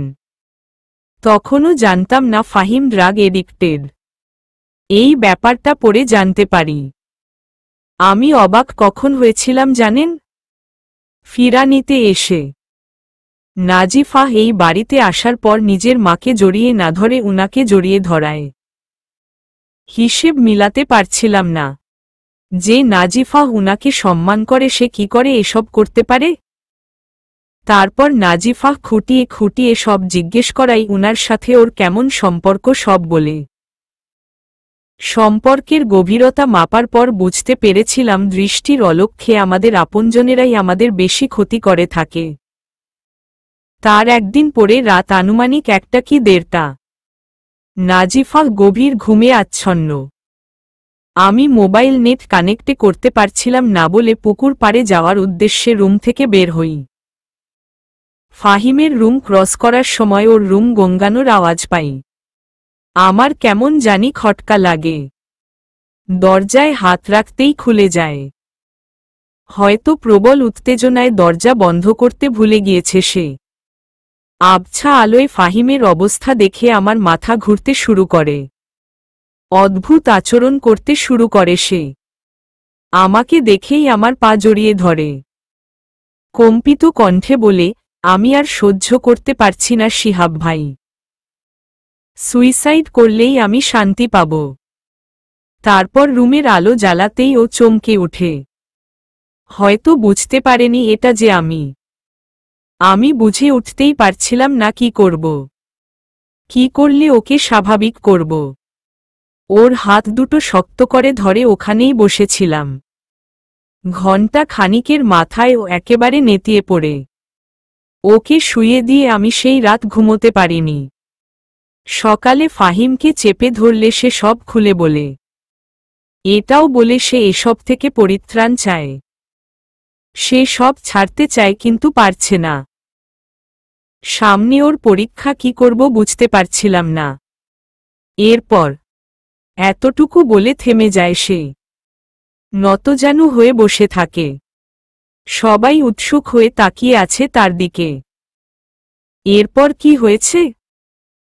নাজিফার প্রশ্ন শুনে তাকায় সে। এরপর আমি নিজেই ড্রাগ ব্যবস্থা করে দেওয়ার কথা দেই। হুট করে এসব ছাড়াতে গেলে মারাত্মক শারীরিক ক্ষতি হতো ওর। বিনিময়ে বলেছিলাম সে যেন পরীক্ষা ভালো করে দেয়। আর আমি এসব কাউকে বলবো না। আমার এখানে প্লাস পয়েন্ট ছিল। ফাহিম আমার কথা মতো চলেছে। পরীক্ষার পরে আপনাদের বলেছিলাম আমার একটা বিশেষ কাজে ওকে একটা জায়গায় কয়েক মাসের জন্য যেতে হবে। আপনারা আমাকে বিশ্বাস করেছেন, এতেই আমি কৃতজ্ঞ। কোনো যোগাযোগ রাখতে পারবেন না এটাও মেনে নিয়েছিলেন। আসলে ও 1.5 মাস রিহ্যাবে ছিল। হয়তো নেশা করার সময়টা দীর্ঘ ছিল না, সেজন্য এর বেড়াজাল থেকে তাড়াতাড়ি বেরিয়ে আসতে পেরেছে। উনি এরপরও আমাদের সংসার ভাঙার জন্য বিভিন্ন আপত্তিকর ছবি আমাকে পাঠিয়ে গিয়েছেন। মানুষের মনে ঠিক কতটা হিংস্র মনোভাব থাকলে সে একটা সংসার নষ্ট করার চিন্তা করতে পারে। একটা বাচ্চা ছেলের ভবিষ্যৎ নষ্ট করার চিন্তা করতে পারে। আর যে মেয়েটা তাকে মায়ের আসনে বসিয়েছে তার জীবনটাও নরক বানাতে পিছোপা হয় না। আমার জানা নেই নিজের ভাইয়ের সংসারটা পর্যন্ত ছাড় দেয়নি। ফাহমিদা বেগম মূর্তির মতো দাঁড়িয়ে আছেন। উনার সন্তানদের এত কিছু হয়ে গেল কিন্তু মা হয়ে টেরও পেলেন না। তখনও মাথা নুইয়ে বসে আছেন খালেদ মোশাররফ। তাহমিদের কথা শেষ হওয়ার সাথে সাথেই তিনি নির্জীব প্রাণহীন কণ্ঠে বকুলকে উদ্দেশ্য করে প্রশ্ন ছুড়লেন। প্রত্যাখ্যান করেছিলাম বলেই বুঝি আমার পরিবারের সাথে এমনটা করে গেলি তুই?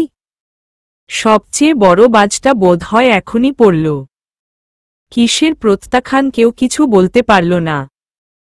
হাতের কাছে ফুলদানিটা মেঝেতে ছুঁড়ে মারে বকুল। হ্যাঁ হ্যাঁ, সব আমি করেছি। আর তোমার প্রত্যাখ্যানের জন্য করেছি। সেদিন তুমি রাজি হলে ফাহমিদার জায়গায় আমি থাকতাম। এই ভরা সংসার আমার হতো, ছেলে মেয়েগুলোও আমার হতো।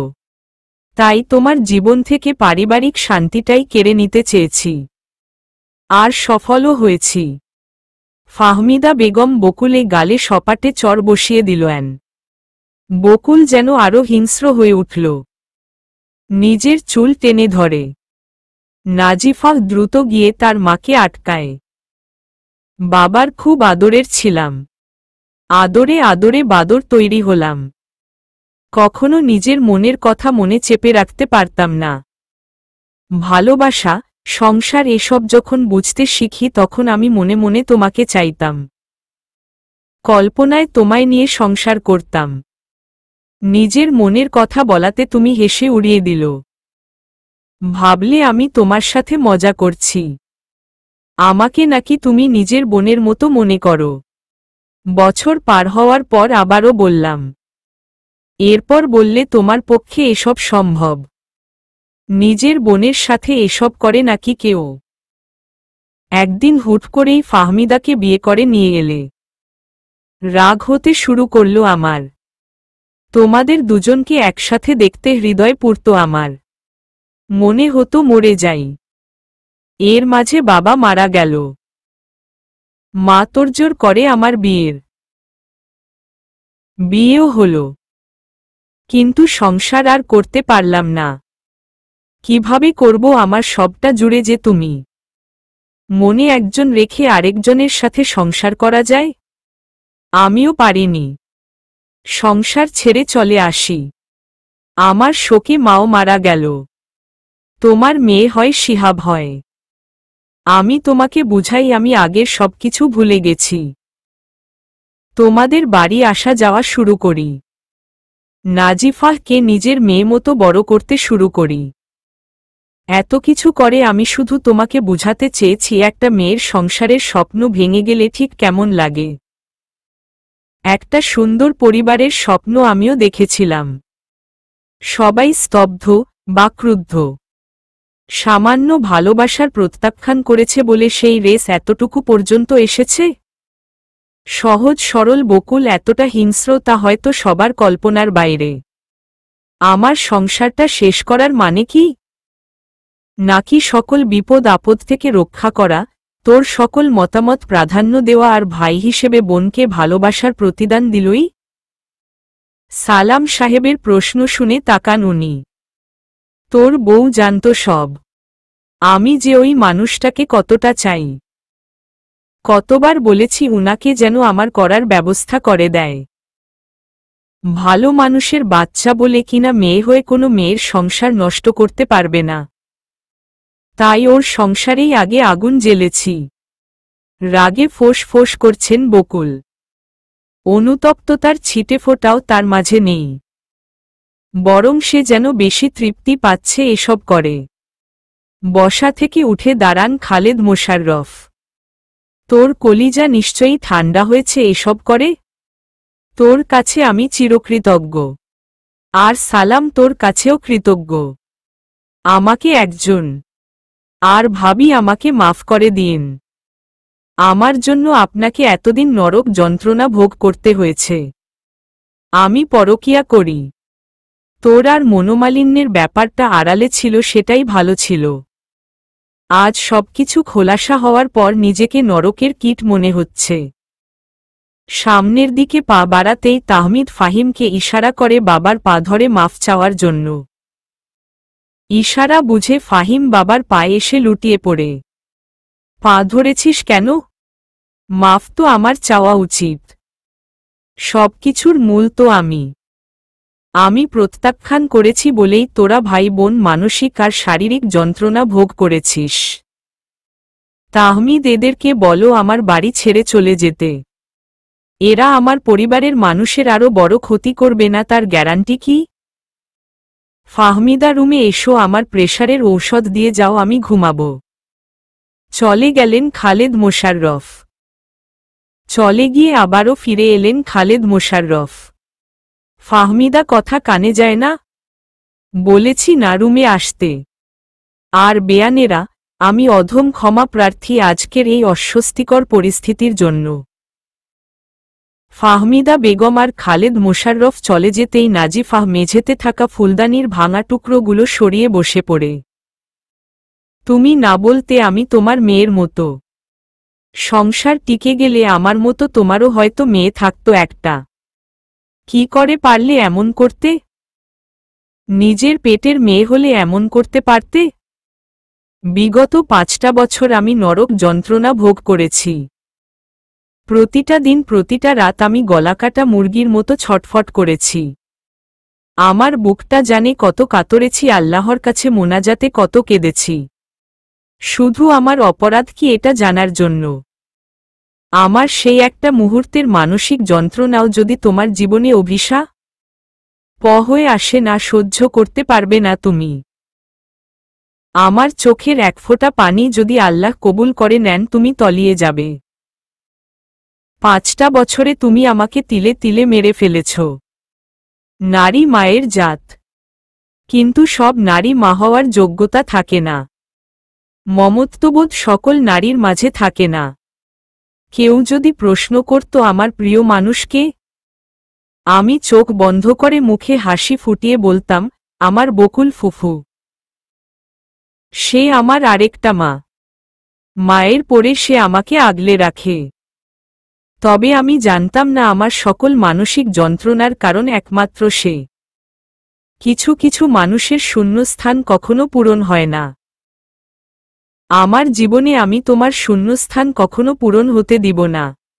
জীবনে কিছু বিষাদময় স্মৃতি থাকা উচিত। আপনজনের খেতাব নিয়ে থাকা পরম শত্রু থাকা উচিত, যেন পরবর্তী জীবনে বিষাদের স্মৃতিচারণ করে সুখকে চরমভাবে উপভোগ করা যায়। কখনো যেন বলতে পারি আপনজনের দেওয়া বিষাদ উতরে আমি সুখের মুখ দেখেছি।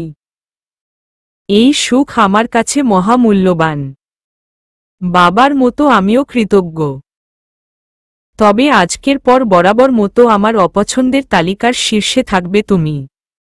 ভালোবাসার সমপরিমাণ ঘৃণা আজ থেকে আমি তোমায় করি। শিহাব ভাই, আপনি আসলেও কাপুরুষ।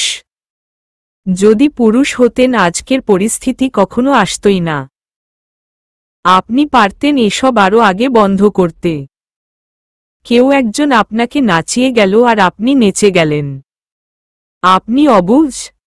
আর বললেই মেরে ফেলা যায়? এত সহজ? একেবারে নীরব হয়ে রইল সে। আর একটাও বাক্যব্যয় করতে তার ইচ্ছে করছে না। গা হাত পা ছেড়ে দিয়ে সেখানেই বসে রইল। নিজের ভারী পেট নিয়ে আস্তে ধীরে উঠে দাঁড়ায় তুবা। কয়েক পা এগিয়ে যায় নাজিফার কাছে। সামান্য নুয়ে নাজিফার কাঁধে হাত রাখে। বিষাদময়, মলিন, বিবশ চাহনি নিক্ষেপ করে সে। যাকে আপন ভেবেছি তার থেকে আমিও আঘাত পেয়েছি। আমার জীবনটাও দুর্বিষহ হয়ে উঠেছিল। যা কিছু ঘটেছে তোমার সাথে মনে কর দুঃস্বপ্ন। আচমকাই নাজিফাহ ঢলে পড়ল মেঝেতে।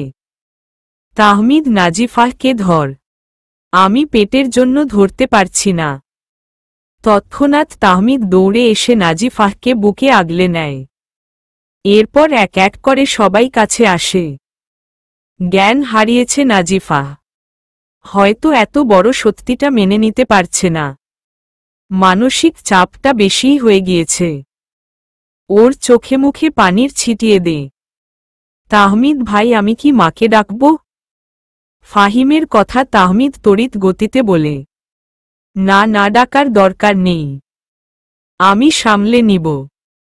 ফয়সাল ভাই তুবাকে নিয়ে ঘুমোতে যান, অনেক রাত হয়েছে। ফারিয়াকে নিয়ে বিছানায় শুয়ে দেন। মা তুমিও মাউই মাকে নিয়ে ঘুমোতে যাও, তোমরা আবার অসুস্থ হয়ে যাবে। আমি চাইলেই পারতাম এসব বিষয় আমার শ্বশুরের সাথে আড়ালে খোলাসা করতে। নাজিফার নেগেটিভ খবর তোমার কানেও গিয়েছে। আমি চাইনি নাজিফার সম্পর্কে তোমার মনে কোনো সন্দেহ থাকুক। কখনো মনে হোক মেয়েটা বোধহয় আসলেই খারাপ ছিল। তাই আজ সবকিছু তোমাদের সামনে উন্মোচন করলাম। ফাহিম ওনাদের কি করবা করো, আমি নাজিফাহকে নিয়ে রুমে যাচ্ছি। চিন্তা করো না। নাজিফাহকে পাজা কোলে করে উঠে দাঁড়ায় তাহমিদ। দাঁড়াও জামাই বাবা। আচমকা ডাকে থমকে দাঁড়ায় তাহমিদ। হালিমা এলোমেলো পায়ে এগিয়ে এসে তাহমিদের মুখোমুখি হয়ে দাঁড়াল। অচেতন নাজিফার সারা মুখে হাত বুলিয়ে বলেন, ওকে বলে দিও সব মা খারাপ হয় না। এই মায়ের দোয়া ওর সাথে সারা জীবন থাকবে। এই কপাল পোড়া স্ত্রী আর অভাগী মায়ের সকল সুখ যেন আল্লাহর ভাগ্যে জুড়ে দেয়। আমি এই দোয়া সব সময় করব। অতঃপর তাহমিদের মাথায় হাত বুলিয়ে বলেন, জীবনে আরো বড় হও বাবা, আরো সুখী হও। তোমার মতো সন্তান যিনি জন্ম দিয়েছেন তিনি ধন্য। রুমে নিয়ে নাজিফার মুখে পানির ছিটিয়ে দিতেই পিটপিট করে চোখ মেলে তাকায় নাজিফাহ। নাজিফাহ তাহমিদের শার্ট টাকরে ধরে বলে, আমাকে আপনার বুকের সাথে মিশিয়ে নিন, আমি ঘুমাবো। আমার ভীষণ ঘুম পাচ্ছে। আপনার বুক থেকে আমাকে সরাবেন না প্লিজ। বলতে বলতে গভীর নিদ্রায় তলিয়ে গেল। মুয়াজ্জিনের কণ্ঠে সুমধুর আজানের ধ্বনি শ্রবণগ্রন্থি কোমলভাবে স্পর্শ করতেই পিটপিট করে তাকায় তাহমিদ। তার বুকে মাথা রেখে আষ্টেপৃষ্ঠে জড়িয়ে ধরে ঘুমোচ্ছে নাজিফাহ। মাত্রই আজান পড়ল। আলো ফুটতে বহু দেরি। নাজিফার চুলে ঠোঁট ছোঁয়াল সে। নরম স্বরে কয়েকবার ডাকতেই উন্মুক্ত হয় নাজিফার চোখের পাতা। হুট করে ঘুম ভাঙায় মস্তিষ্ক কাজ করছে না। আহাম্মকের মতো তাহমিদের হাস্যোজ্জ্বল মুখের দিকে তাকিয়ে রইল। সবকিছু স্বাভাবিক হতেই রাতের কথা তার মস্তিষ্ক জানান দেয়। আবারও তাহমিদকে আঁকড়ে ধরে কেঁদে দেয় সে। তাহমিদ তার মাথায় আলতো করে হাত বুলিয়ে বলে, তুমিই তো বলো তুমি খুব স্ট্রং, তাহলে এভাবে কাঁদছ কেন? তোমার কান্না দেখে আমার নিজেকে অপরাধী মনে হচ্ছে। সবকিছু খোলাসা না করলে হয়তো এভাবে কান্না করতে না। ধীরে ধীরে নিজের কান্না থামায়। কিন্তু হেঁচকির কারণে মৃদু শরীর কাঁপছে তার। মেঠো পথে হাঁটতে যাবে? তোমার দুঃখগুলো না হয় রাস্তায় আমরা একটু করে বিলিয়ে দিব। স্নিগ্ধ সকালের নির্মল হাওয়া মনকে সতেজ করবে। আমার বহুদিনের শখ বউয়ের পায়ে পা মিলিয়ে হাঁটব। নাজিফা সম্মতি দিতেই বিছানা ছেড়ে উঠে দাঁড়ায় তাহমিদ। তাহলে তুমি আগে ফ্রেশ হয়ে নাও, আমি ফয়সাল ভাই আর তুবাকে ডেকে তুলছি। কাকডাকা ভোরে হাঁটলে ওদেরও মন ভালো হবে। দুই জোড়া দম্পতি হাঁটতে বের হয়েছে। নাজিফা ধীর পায়ে হাঁটছে, চেহারায় মলিনতার ছাপ। তাহমিদ একটু পরপর নাজিফার দিকে তাকাচ্ছে আর দীর্ঘশ্বাস ফেলছে। আপনজনের একটুখানি আঘাত আমাদের কতটা নির্জীব করে দেয়। পিছনে হাঁটছে ফয়সাল আর তুবা। 8 মাসের উঁচু পেট তার। ফয়সাল তাকে এক হাতে আগলে রেখে হাঁটছে পায়ে পা মিলিয়ে সমান তালে। মাটির রাস্তার দুই পাশে সদ্য রোপণ করা ধানের জমি। রাস্তার দুই ধারে বড় বড় তাল গাছ। কালো পাকা তাল ঝুলছে। সতেজ পবন গা ছুঁয়ে দিল। বড় প্রশান্তির সে হাওয়া। ক্ষিপ্ত মনমেজাজও মুহূর্তে ফুরফুরা হয়ে যাবে। হাওয়ার তালে তালে ছোট ছোট ধান গাছগুলো নাচানাচি করছে। দাঁড়াও দাঁড়াও, লম্বা নিঃশ্বাস নিয়ে নেই। এই নির্মল হাওয়া ভেতরে টেনে না নিলে বড্ড অন্যায় হয়ে যাবে। ঢাকা শহরের বাতাসে তো শুধু ধুলোবালি আর যানবাহনের কালো ধোঁয়া। এখানে এসে মনটা কেমন প্রফুল্ল হয়ে গেল। বুকের ভেতরেও যেন শীতলতা বইছে। তুবার কথায় পিছু ফিরে তাকায় নাজিফা আর তাহমিদ। তারপর তাহমিদ তালগাছের গোড়াকে পেঁচিয়ে রাখা লতানো এক গাছ থেকে বেগুনি রঙের একটা ফুল ছিঁড়ে নাজিফা কানে গুজে দিতেই ফয়সাল বলল, একেবারে পারফেক্ট, হালাল ক্যান্ডিড। তবে নাজিফা হাসলে আরো সুন্দর হতো। সামনে মোবাইল দেখে দুজনের আর বুঝতে বাকি রইল না ফয়সাল সেই অপ্রত্যাশিত মিষ্টি মুহূর্তকে ক্যামেরা বন্দি করেছে। নাজিফার এমন বিবশ চেহারা দেখে হঠাৎ তাহমিদের মাথায় দুষ্টু বুদ্ধি উদয় হল। ফয়সাল ভাই, আমি আমার বউয়ের কপালে চুমু দিচ্ছি, একটা ছবি উঠান তো। চমৎকৃত হয় নাজিফা। এই খোলা রাস্তায় কেমনে কি? ভুলক্রমে কেউ দেখে ফেললে বেহা আর বেশরম বলতে দুইবার ভাববে না। শহরে এসব মানুষ পাত্তা না দিলেও গ্রামে এসবের চর্চা করে মানুষ। আস্তাগফিরুল্লাহ, আপনি এসব কি বলছেন?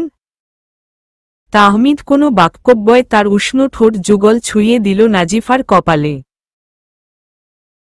প্রগাঢ় ত্রোপায় চোখ বন্ধ করে নিল নাজিফা। ঠোঁটের কোণে লাজুক হাসি। আর একের পর এক ক্লিক করে গেল ফয়সাল। সকাল হতে নিজের ব্যাগ গোছাচ্ছেন হালিমা। শিহাব মায়ের পিছনে পিছনে হাঁটছে আর অনুনয় করছে। বসার ঘরে নতজানু হয়ে বসে আছেন সালাম সাহেব। স্ত্রীর মুখোমুখি হয়ে হাতটা ধরে যে বলবে, থেকে যাও, এই বুড়ো বয়সে আমাকে ফেলে কই যাও তুমি, এতটুকু বলার সাহস হচ্ছে না উনার। সেই রাস্তা তিনি নিজেই বন্ধ করেছে। পুরো দেহ কালো বোরখায় আবৃত করে বসার ঘরে এলেন হালিমা। একটা পলক তাকালেন সালাম সাহেবের দিকে। এই মানুষটার দিকে তাকাতেও উনার ঘৃণা হচ্ছে। সদর দরজার দিকে পা বাড়াতেই শিহাব বলে, এই বাড়িটা মরুভূমি করে কোথাও যাচ্ছ মা?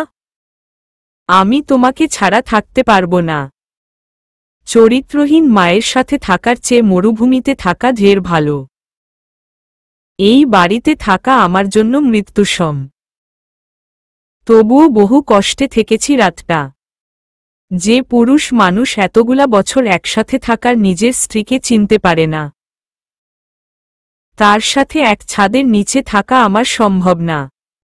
আর ভেবেছিলাম তোকে মানুষ করতে পেরেছি, আমি সেখানেও ব্যর্থ। একটা কাপুরুষের জন্ম দিলাম, যে কিনা অন্যের কথায় নেচে একটা পরিবারকে শেষ করতে চেয়েছে। মা আমার, খবরদার শিহাব, আমার পিছু পিছু আসবি না। আমার পিছনে আসলে গাড়ির নিচে মাথা দিব আমি। তোমরা সবাই নিজের চিন্তাটাই করে গেলে, আমার কথা ভাবছ না কেউ। তুমি তোমার সিদ্ধান্ত আমার উপর চাপিয়ে দিচ্ছ। ফুফু আমার সাহায্যে নিজের চাওয়া পাওয়াগুলো পূরণ করে নিল। আমার প্রাপ্তির খাতা শূন্য। আমি অপূর্ণ। কাউকে প্রবলভাবে ভালোবেসে নিজের করে চাইতে পারিনি। সারাক্ষণ আতঙ্কে থেকেছি ফুফু যদি তোমার ক্ষতি করে বসে। নিজের কষ্টের কারণ তুই নিজেই। আরেকজন বললেই শুনতে হবে কেন? একমাত্র তুই যদি চাইতিস তাহলে এসব আরো আগেই বন্ধ করতে পারতি। আজকের পরিস্থিতি কখনোই আসতো না। অনেকগুলো দিন গত হয়েছে, কেউ রাখেনি তার হিসাব। শুধু একের পর এক ক্যালেন্ডারের পাতা উল্টেছে সবাই। দুবার ছেলে হয়েছে, হাঁটতে শিখেছে সে। সেদিনের পর বকুলকে আর কেউ খুঁজে পায়নি। সালাম সাহেবও রাগে ক্ষোভে বোনের খোঁজ করেনি। শিহাবকে জোর করে বিয়ে করিয়েছে। তবে আজও সংসারে ফিরেনি হালিমা। সালাম সাহেব আর শিহাব বহুবার গিয়েছে ফিরিয়ে আনতে, তবে উনি আসেননি। সালাম সাহেবও হাল ছেড়ে দিয়েছেন। খালেদ সাহেব সেই দিনের বেড়াজাল থেকে সহজে বের হলেও সহজে বের হতে পারেনি নাজিফা। তাই তাহমিদ বাধ্য হয় বেবি নেওয়ার জন্য। যেন ঘটনাগুলো সহজে সে ভুলতে পারে। কমিউনিটি সেন্টারে কনের জন্য বরাদ্দ করা আসনে বধূ বেশে বসে আছে নাজিফা। আর তার পাশে তাহমিদ। আজ তাদের বিবাহ বার্ষিকী না। আজ নাজিফার 7 মাসের গর্ভবতী সে। বিয়ের পর বড় করে অনুষ্ঠান করার কথা থাকলেও বিভিন্ন ঝামেলায় আর করা হয়নি। তাই এই সুযোগে দুই পরিবার বড় করে রিসিপশনের আয়োজন করেছে। গাঢ় লাল জামদানি শাড়িতে বেশ লাগছে নাজিফাকে। নাজিফা সামান্য হাঁসফাঁস করতেই তাহমিদ ব্যতিব্যস্ত গলায় বলল, এসব পোশাকে অস্বস্তি হচ্ছে? শাড়ি বদলে কমফোর্টেবল কিছু পরবে? বিরক্তিতে উচ্চারণ করে নাজিফা। আপনি বকবক বন্ধ করেন তো, অসহ্য লাগে আপনার কথাবার্তা। আমি দেখেছি প্রেগন্যান্সির পর থেকে তুমি আমার সাথে কেমন করে যেন কথা বলো। তুমি আমাকে ভালোবাসো না, তাই না? বিরক্তি সূচক চাহনি নিক্ষেপ করে নাজিফা।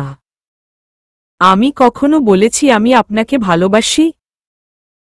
উত্তরটা যেন পছন্দ হলো না তাহমিদের। মুখ কালো করে দূরে চলে যায় সে।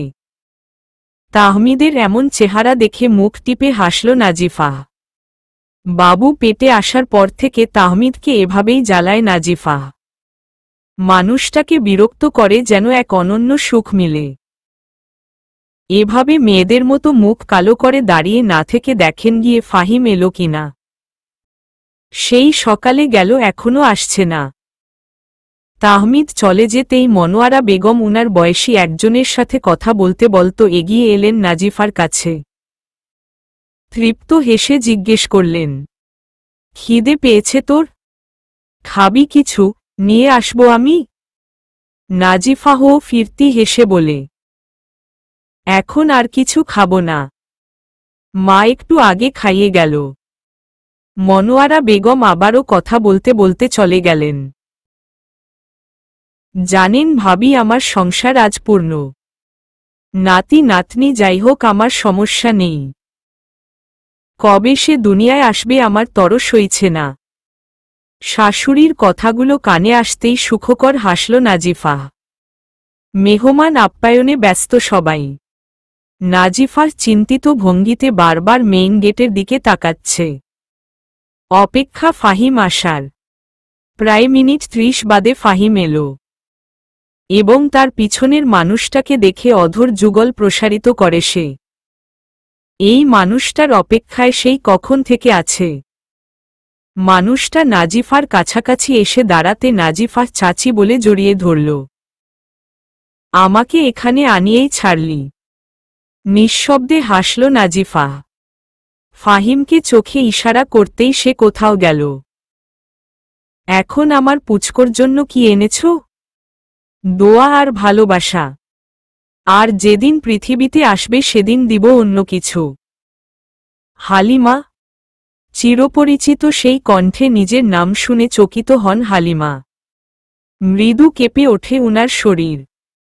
সেই প্রথম দিনের মতো আবারও অনুভূতি সারা জাগায়। হালিমা স্থির হয়ে সেখানেই দাঁড়িয়ে রইলেন। পিছন ফিরে তাকালেন না একবারও। মা, তুমি তোমার ছেলেকে ভুলে গেলে? ছেলেকে বিয়ে করানোর জন্য তো মরিয়া হয়েছিলে।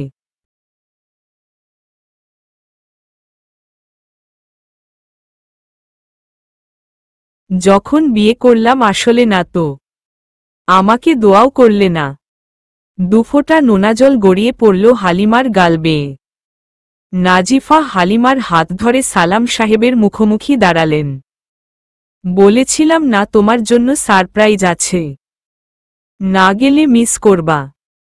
হালিমার হাতটা সালাম সাহেবের হাতে দিয়ে বলল, এই নাও তোমার সারপ্রাইজ। হাতটা চট করে সরিয়ে নেন হালিমা। আচমকা কেউ এসে উনার পায়ে ছুঁয়ে সালাম করল।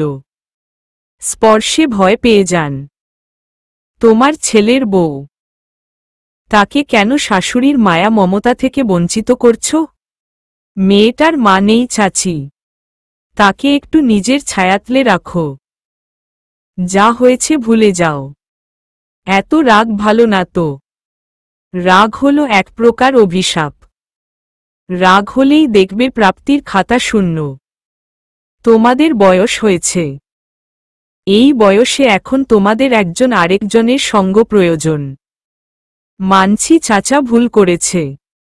তার উচিত ছিল সবকিছু যাচাই করা। ওগুলো তো অতীত। আগের কথা ভেবে কেন বর্তমান আর ভবিষ্যতের সুখকর স্মৃতি থেকে দূরে আছো? তুমি চলে যাওয়ার পর চাচা হাসেনি। বারবার আমি তার অনুতপ্ত চেহারা দেখেছি। আজ যদি তুমি চাচাকে ফিরিয়ে দাও তাহলে সারা জীবন আমি আর তোমাদের জামাই দোষী হয়ে থাকব। ও সেদিন সকল সত্য সামনে এনেছিল বলেই আজ পরিণতি। বাচ্চাদের মতো রাগ না করে মিলে যাও তো। ভাবি বাদ দেন বেডা মানুষ। সুযোগ আসছে নাকে দড়ি দিয়ে ঘুরানোর। সুযোগকে কেন পায়ে ঠেলে দিচ্ছেন? যতদিন বেঁচে আছেন সুযোগ কাজে লাগান। ফাহমিদা বেগমের কথায় উচ্চ শব্দে হাসতে লাগল সবাই। তাদেরকে বলেন কাল সকালে যেন আমার সব প্রয়োজনীয় জিনিসপত্র আমাদের বাড়ি থেকে নিয়ে আসার ব্যবস্থা করে। কথাটা শোনার পর যেন বহুদিন পরে সালাম সাহেবের মুখে হাসি ফুটে উঠল। হালিমা দুকদম এগিয়ে ছেলের বউয়ের সামনে গিয়ে দাঁড়াল। লম্বা ঘোমটা টেনে সে শিহাবের পাশে দাঁড়িয়ে আছে। হালিমা তার মাথায় হাত রেখে নম্র আর মায়া মাখা স্বরে বলে, শুধু তোমার জন্য আমি সংসারে ফিরব। যার মা থাকে না শুধু সে জানে এই দুনিয়ায় সে কতটা অসহায়।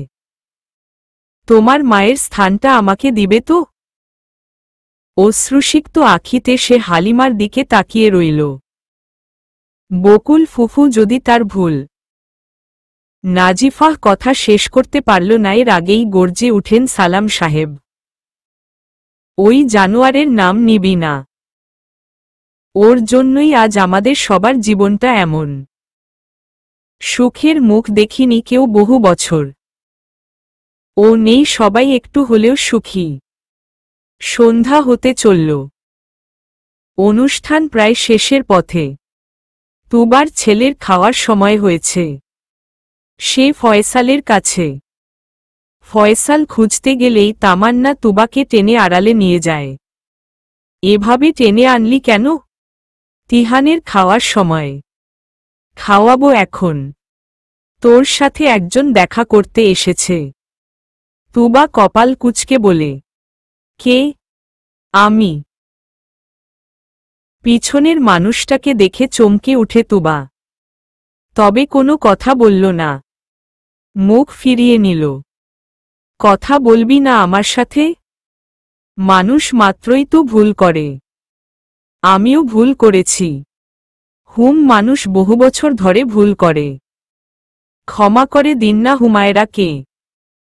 তার ধারণা আপনি ক্ষমা না করলে আমাদের দাম্পত্য জীবন সুখের হবে না। আরেক দফা চমকায় তুবা। সাথে তামান্নাও। তামান্না চমকিত স্বরে বলল, বিয়ে করে ফেললি বললিও না? তোরা তো আমার উপর রেগে আছিস। তাছাড়া আমিও জানতাম না আমার বিয়ে। মুয়াজ বলল আমায় ভালোবাসে। আমিও মজা করে বলেছিলাম ভালোবাসলে এখনই বিয়ে করতে হবে। আল্লাহর বান্দা টেনে হিচড়ে তখনই কাজী অফিস নিয়ে যায়। ওই সময়টায় কেন জানি একজন সঙ্গীর অভাব বোধ করেছিলাম, যার কাঁধে মাথা রেখে সূর্য উদয় দেখা যাবে, যার সাথে একটু অভিমান করা যাবে, যার কাছে একটু আধটু অন্যায় আবদার করা যাবে। ব্যাস বিয়ে হয়ে গেল। বিয়ের পর বুঝেছি একজন স্ত্রীর তার স্বামীর সঙ্গ ঠিক কতটা প্রয়োজন। তখনই মনে আমি কত বড় ভুল করেছি। আমাকে মাফ করে দে তুবা।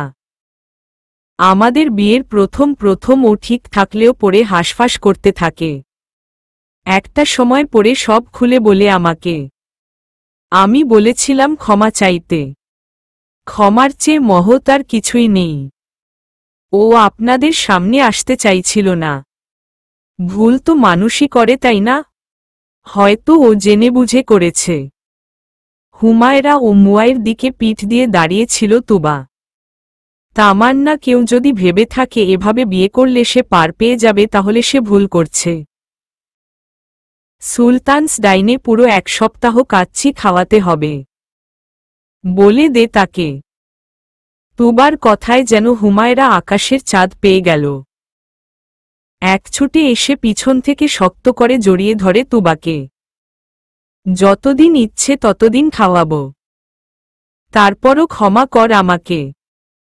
তামান্না বলে দে, তুবার দয়ার শরীর। তুই বলে দে, আমার এত ঠেকা পড়েনি। এটা বলে তামান্নাও এসে তুবাকে জড়িয়ে ধরল। আজ মোটামুটি অনেক ধকল গিয়েছে। তুবা চুলগুলো বেনি করে উঠে দাঁড়াল। দরজা লক করে তুবার পিছনে এসে দাঁড়ায় ফয়সাল।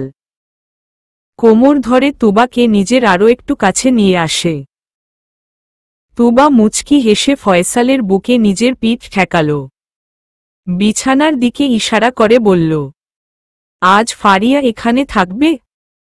ভাই হওয়ার পর নাকি তার আদর কমে গিয়েছে।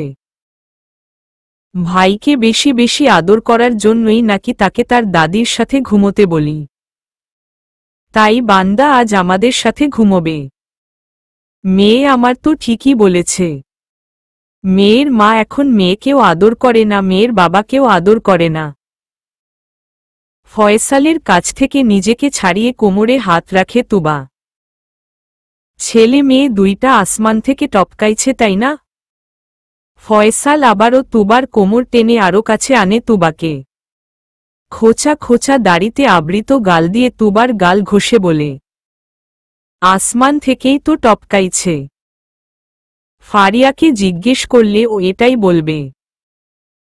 তীক্ষ্ণ আর সুচালো দৃষ্টিতে তাকালো তুবা। ধন্যবাদ। তুবা সন্দিহান দৃষ্টিতে তাকিয়ে রয় ফয়সালের দিকে। কেন? কেন দিচ্ছি তা জানি না, তবে ধন্যবাদ। হুমায়রা এসেছিল। জানি। আচ্ছা, মানুষ এমন কেন করে বলো তো? শুধু শুধু নিজের কাছে নিজেই দোষী হয়। এটাই দুনিয়ার নীতি। ভুল করবে, অনুতপ্ত হবে। খারাপ আছে বলেই ভালোর এত দাম। তুবা ফয়সালের বুকে মাথা রাখল। মনোযোগ দিয়ে শুনতে লাগল ফয়সালের বুকের ধুকপুকানির নিনাদ। এখানটায় মাথা রাখলে এত সুখ লাগে কেন বলো তো? ফয়সাল তুবার দুগালে হাত রেখে কপালে চুমু দিয়ে বলে, তার আগে বলো এই মাথাটাই এখানে রাখলে আমার এত শান্তি লাগে কেন? নিজেকে পূর্ণ কেন লাগে? তুবার ফয়সালের একটা হাতের উল্টো পিঠে চুমু দিল। কারণ এই মানুষটাকে আমি ভালোবাসি। ফয়সাল যেন এবারে তুবাকে আরো শক্ত করে জড়িয়ে ধরল। এই মানুষটাও যে তাকে খুব ভালোবাসে। ধন্যবাদ শত অবহেলা করার পরও আমাকে ভালোবাসার জন্য। ধন্যবাদ আমাকে ছেড়ে না যাওয়ার জন্য। ধন্যবাদ দুটো চাঁদের টুকরো আমাকে উপহার দেওয়ার জন্য। ধন্যবাদ আমার মাকে আগলে রাখার জন্য। সর্বোপরি ধন্যবাদ এই রগজটা, গম্ভীর মানুষটাকে ভালোবেসে তার পাগলামি সহ্য করার জন্য। তুবার ঠোঁটের কোণে ঝুলে থাকা হাসিটা যেন আরও বিস্তৃত হল। সুতি মেক্সি পরে ফুল স্পিডে ফ্যান চালু দিয়ে বসে আছে নাজিফা। প্রেগন্যান্সির পর যেন তার গরম আরও বেড়ে। 2-4টা ফ্যান চালু করলেও যেন গরম যাবে না। চোখ জোড়া লেগে আসতেই দরজার খট শব্দে চোখ মেলে তাকায় সে। তাহমিদ এসেছে। হাতে ঔষধ আর 1 গ্লাস পানি। তাহমিদ মুখ কালো করে নাজিফার সামনে ঔষধগুলো ধরল। নাজিফা দেখেও না দেখার ভান করে অন্যদিকে তাকিয়ে রইল। তাহমিদ সেই দুপুর থেকে তার গাল ফুলিয়ে রেখেছে। 5 মিনিট অতিবাহিত হওয়ার পরও নাজিফার কোনো প্রতিক্রিয়া না দেখে চোখ কুঁচকে তাকাল। কি হলো, নিচ্ছ না কেন? আপনি আমাকে বলেন নি নেওয়ার কথা বা খাওয়ার কথা। তাহলে বুঝব কেমনে? দাঁত কটমট করে তাকালো তাহমিদ। কেউ তো আমাকে ভালোই বাসে না, তাহলে কথা বলবো কেন? মহাশয়ের বুঝি রাগ হয়েছে? অন্যদিকে তাকিয়ে রইল তাহমিদ। দেখি ঔষধগুলো আমার হাতে দিয়ে পাশে একটু বসুন তো। পাশে বসবো কেন? আহা, এত কথা কেন বলেন? নাজিফা ঔষধগুলো খেয়ে হাত ধরে টান দিয়ে পাশে বসাল। তাহমিদ তখনও অন্যদিকে তাকিয়ে আছে। তাহমিদের হাতটা নাজিফা তার উঁচু পেটের উপর রাখল। কিছু ফিল হয় মিস্টার তাহমিদ? তাহমিদ বিস্মিত চোখে নাজিফার দিকে তাকাল। হাতের তালুতে কিঞ্চিত এক অদ্ভুত স্পর্শ লাগল। তাহমিদ একবার নাজিফার দিকে তাকাচ্ছে তো আরেকবার পেটের দিকে। বারবার শুকনো ঢুক গিলছে সে। তার নিঃশ্বাস পড়ছে খুব দ্রুত গতিতে। নাজিফা তাহমিদের বুকের ঠিক বা পাশে মাথা ঠেকাল। আপনি বলেছিলেন বাবু কিক দিল যেন আপনাকে বলি। কেমন অনুভব হয় মিস্টার? সন্তান এক অন্যরকম সুখ। এই সুখের ব্যাখ্যা কখনো করা যায়? আমি আপনাকে ভালোবাসি না, একটুও না। তবে যার অস্তিত্ব নিজের শরীরে বহন করে চলছি তাকে ভালোবাসি, ভীষণ ভালোবাসি। সে মানুষ আমার কাছে কি কখনো ব্যক্ত করতে পারব না। তাহমিদ নাজিফাহকে আগলে নিল দুহাতে। তোমার নামের একটা পার্সেল এসেছে। দারোয়ান চাচা দিল। কেউ নাকি তোমার নাম করে দিয়ে গেছে। তাহমিদ ওয়ার্ড্রপ থেকে রেপিং পেপারে মোড়ানো ছোট্ট একটা বক্স নাজিফার হাতে দিল। নাজিফা বক্স খুলে দেখল বেশ মোটা দুইটা স্বর্ণের চেইন আর একটা চিঠি। চিঠি ভাঁজ খুলে পড়া শুরু করল সে।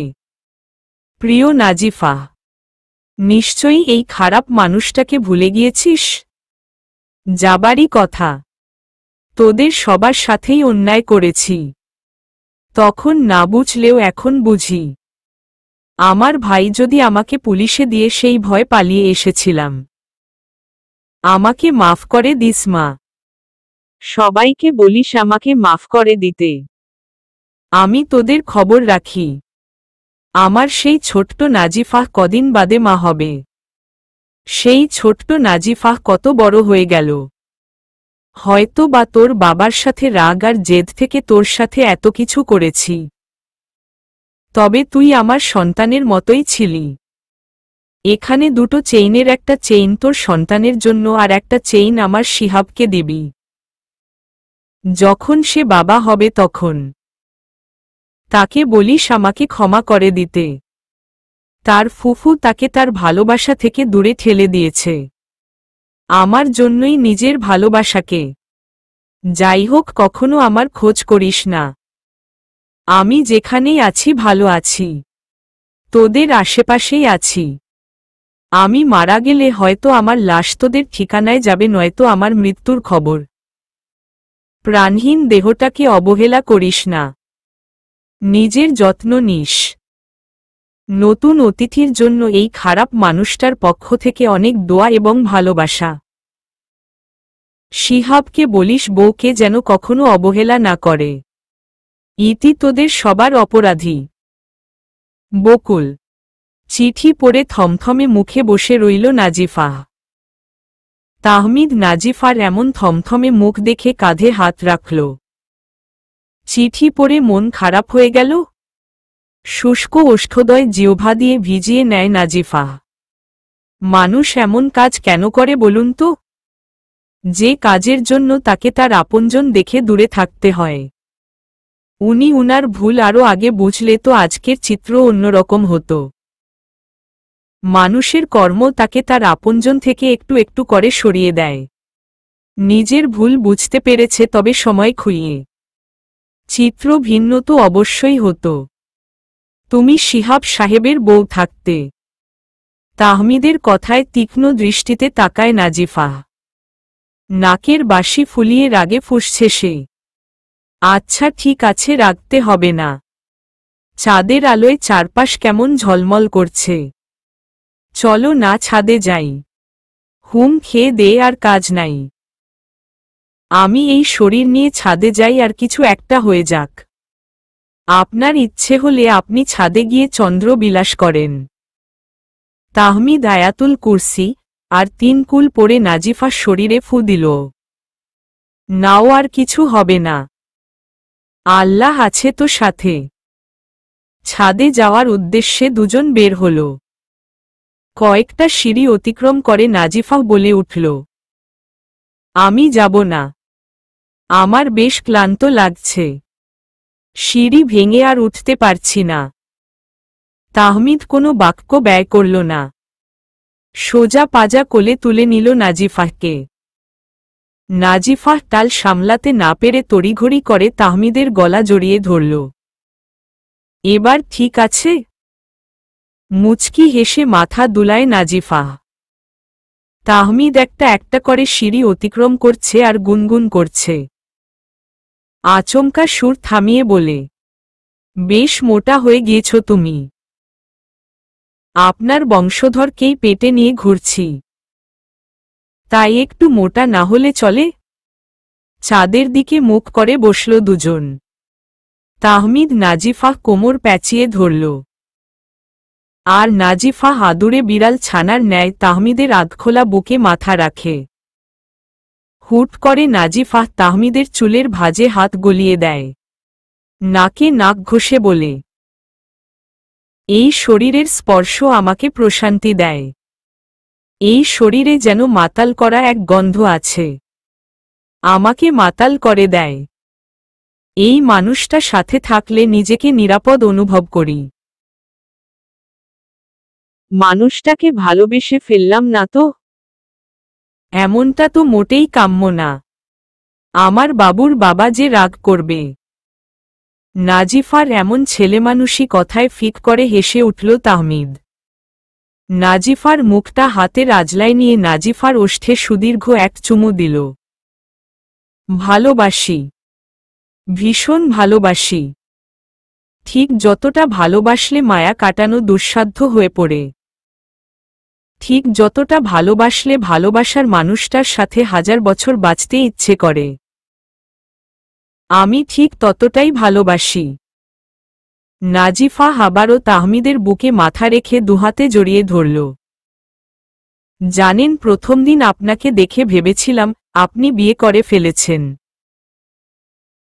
হয়তো বাচ্চাও আছে। তাহমিদ রোগর গলায় বলল। আর এখন? নাজিফা বিস্তৃত হেসে বলে, তার বাচ্চা পেটে নিয়ে তার বুকে মাথা রেখে বসে আছি। শব্দযোগে হাসতে লাগল তাহমিদ। নাজিফা আরও একটু মিশিয়ে নিল বুকের সাথে। নাজিফা পূর্ণ চাঁদের দিকে তাকিয়ে গাইতে লাগল, এই মোম জোছনায় অঙ্গ ভিজিয়ে এসো না গল্প করি। সমাপ্ত।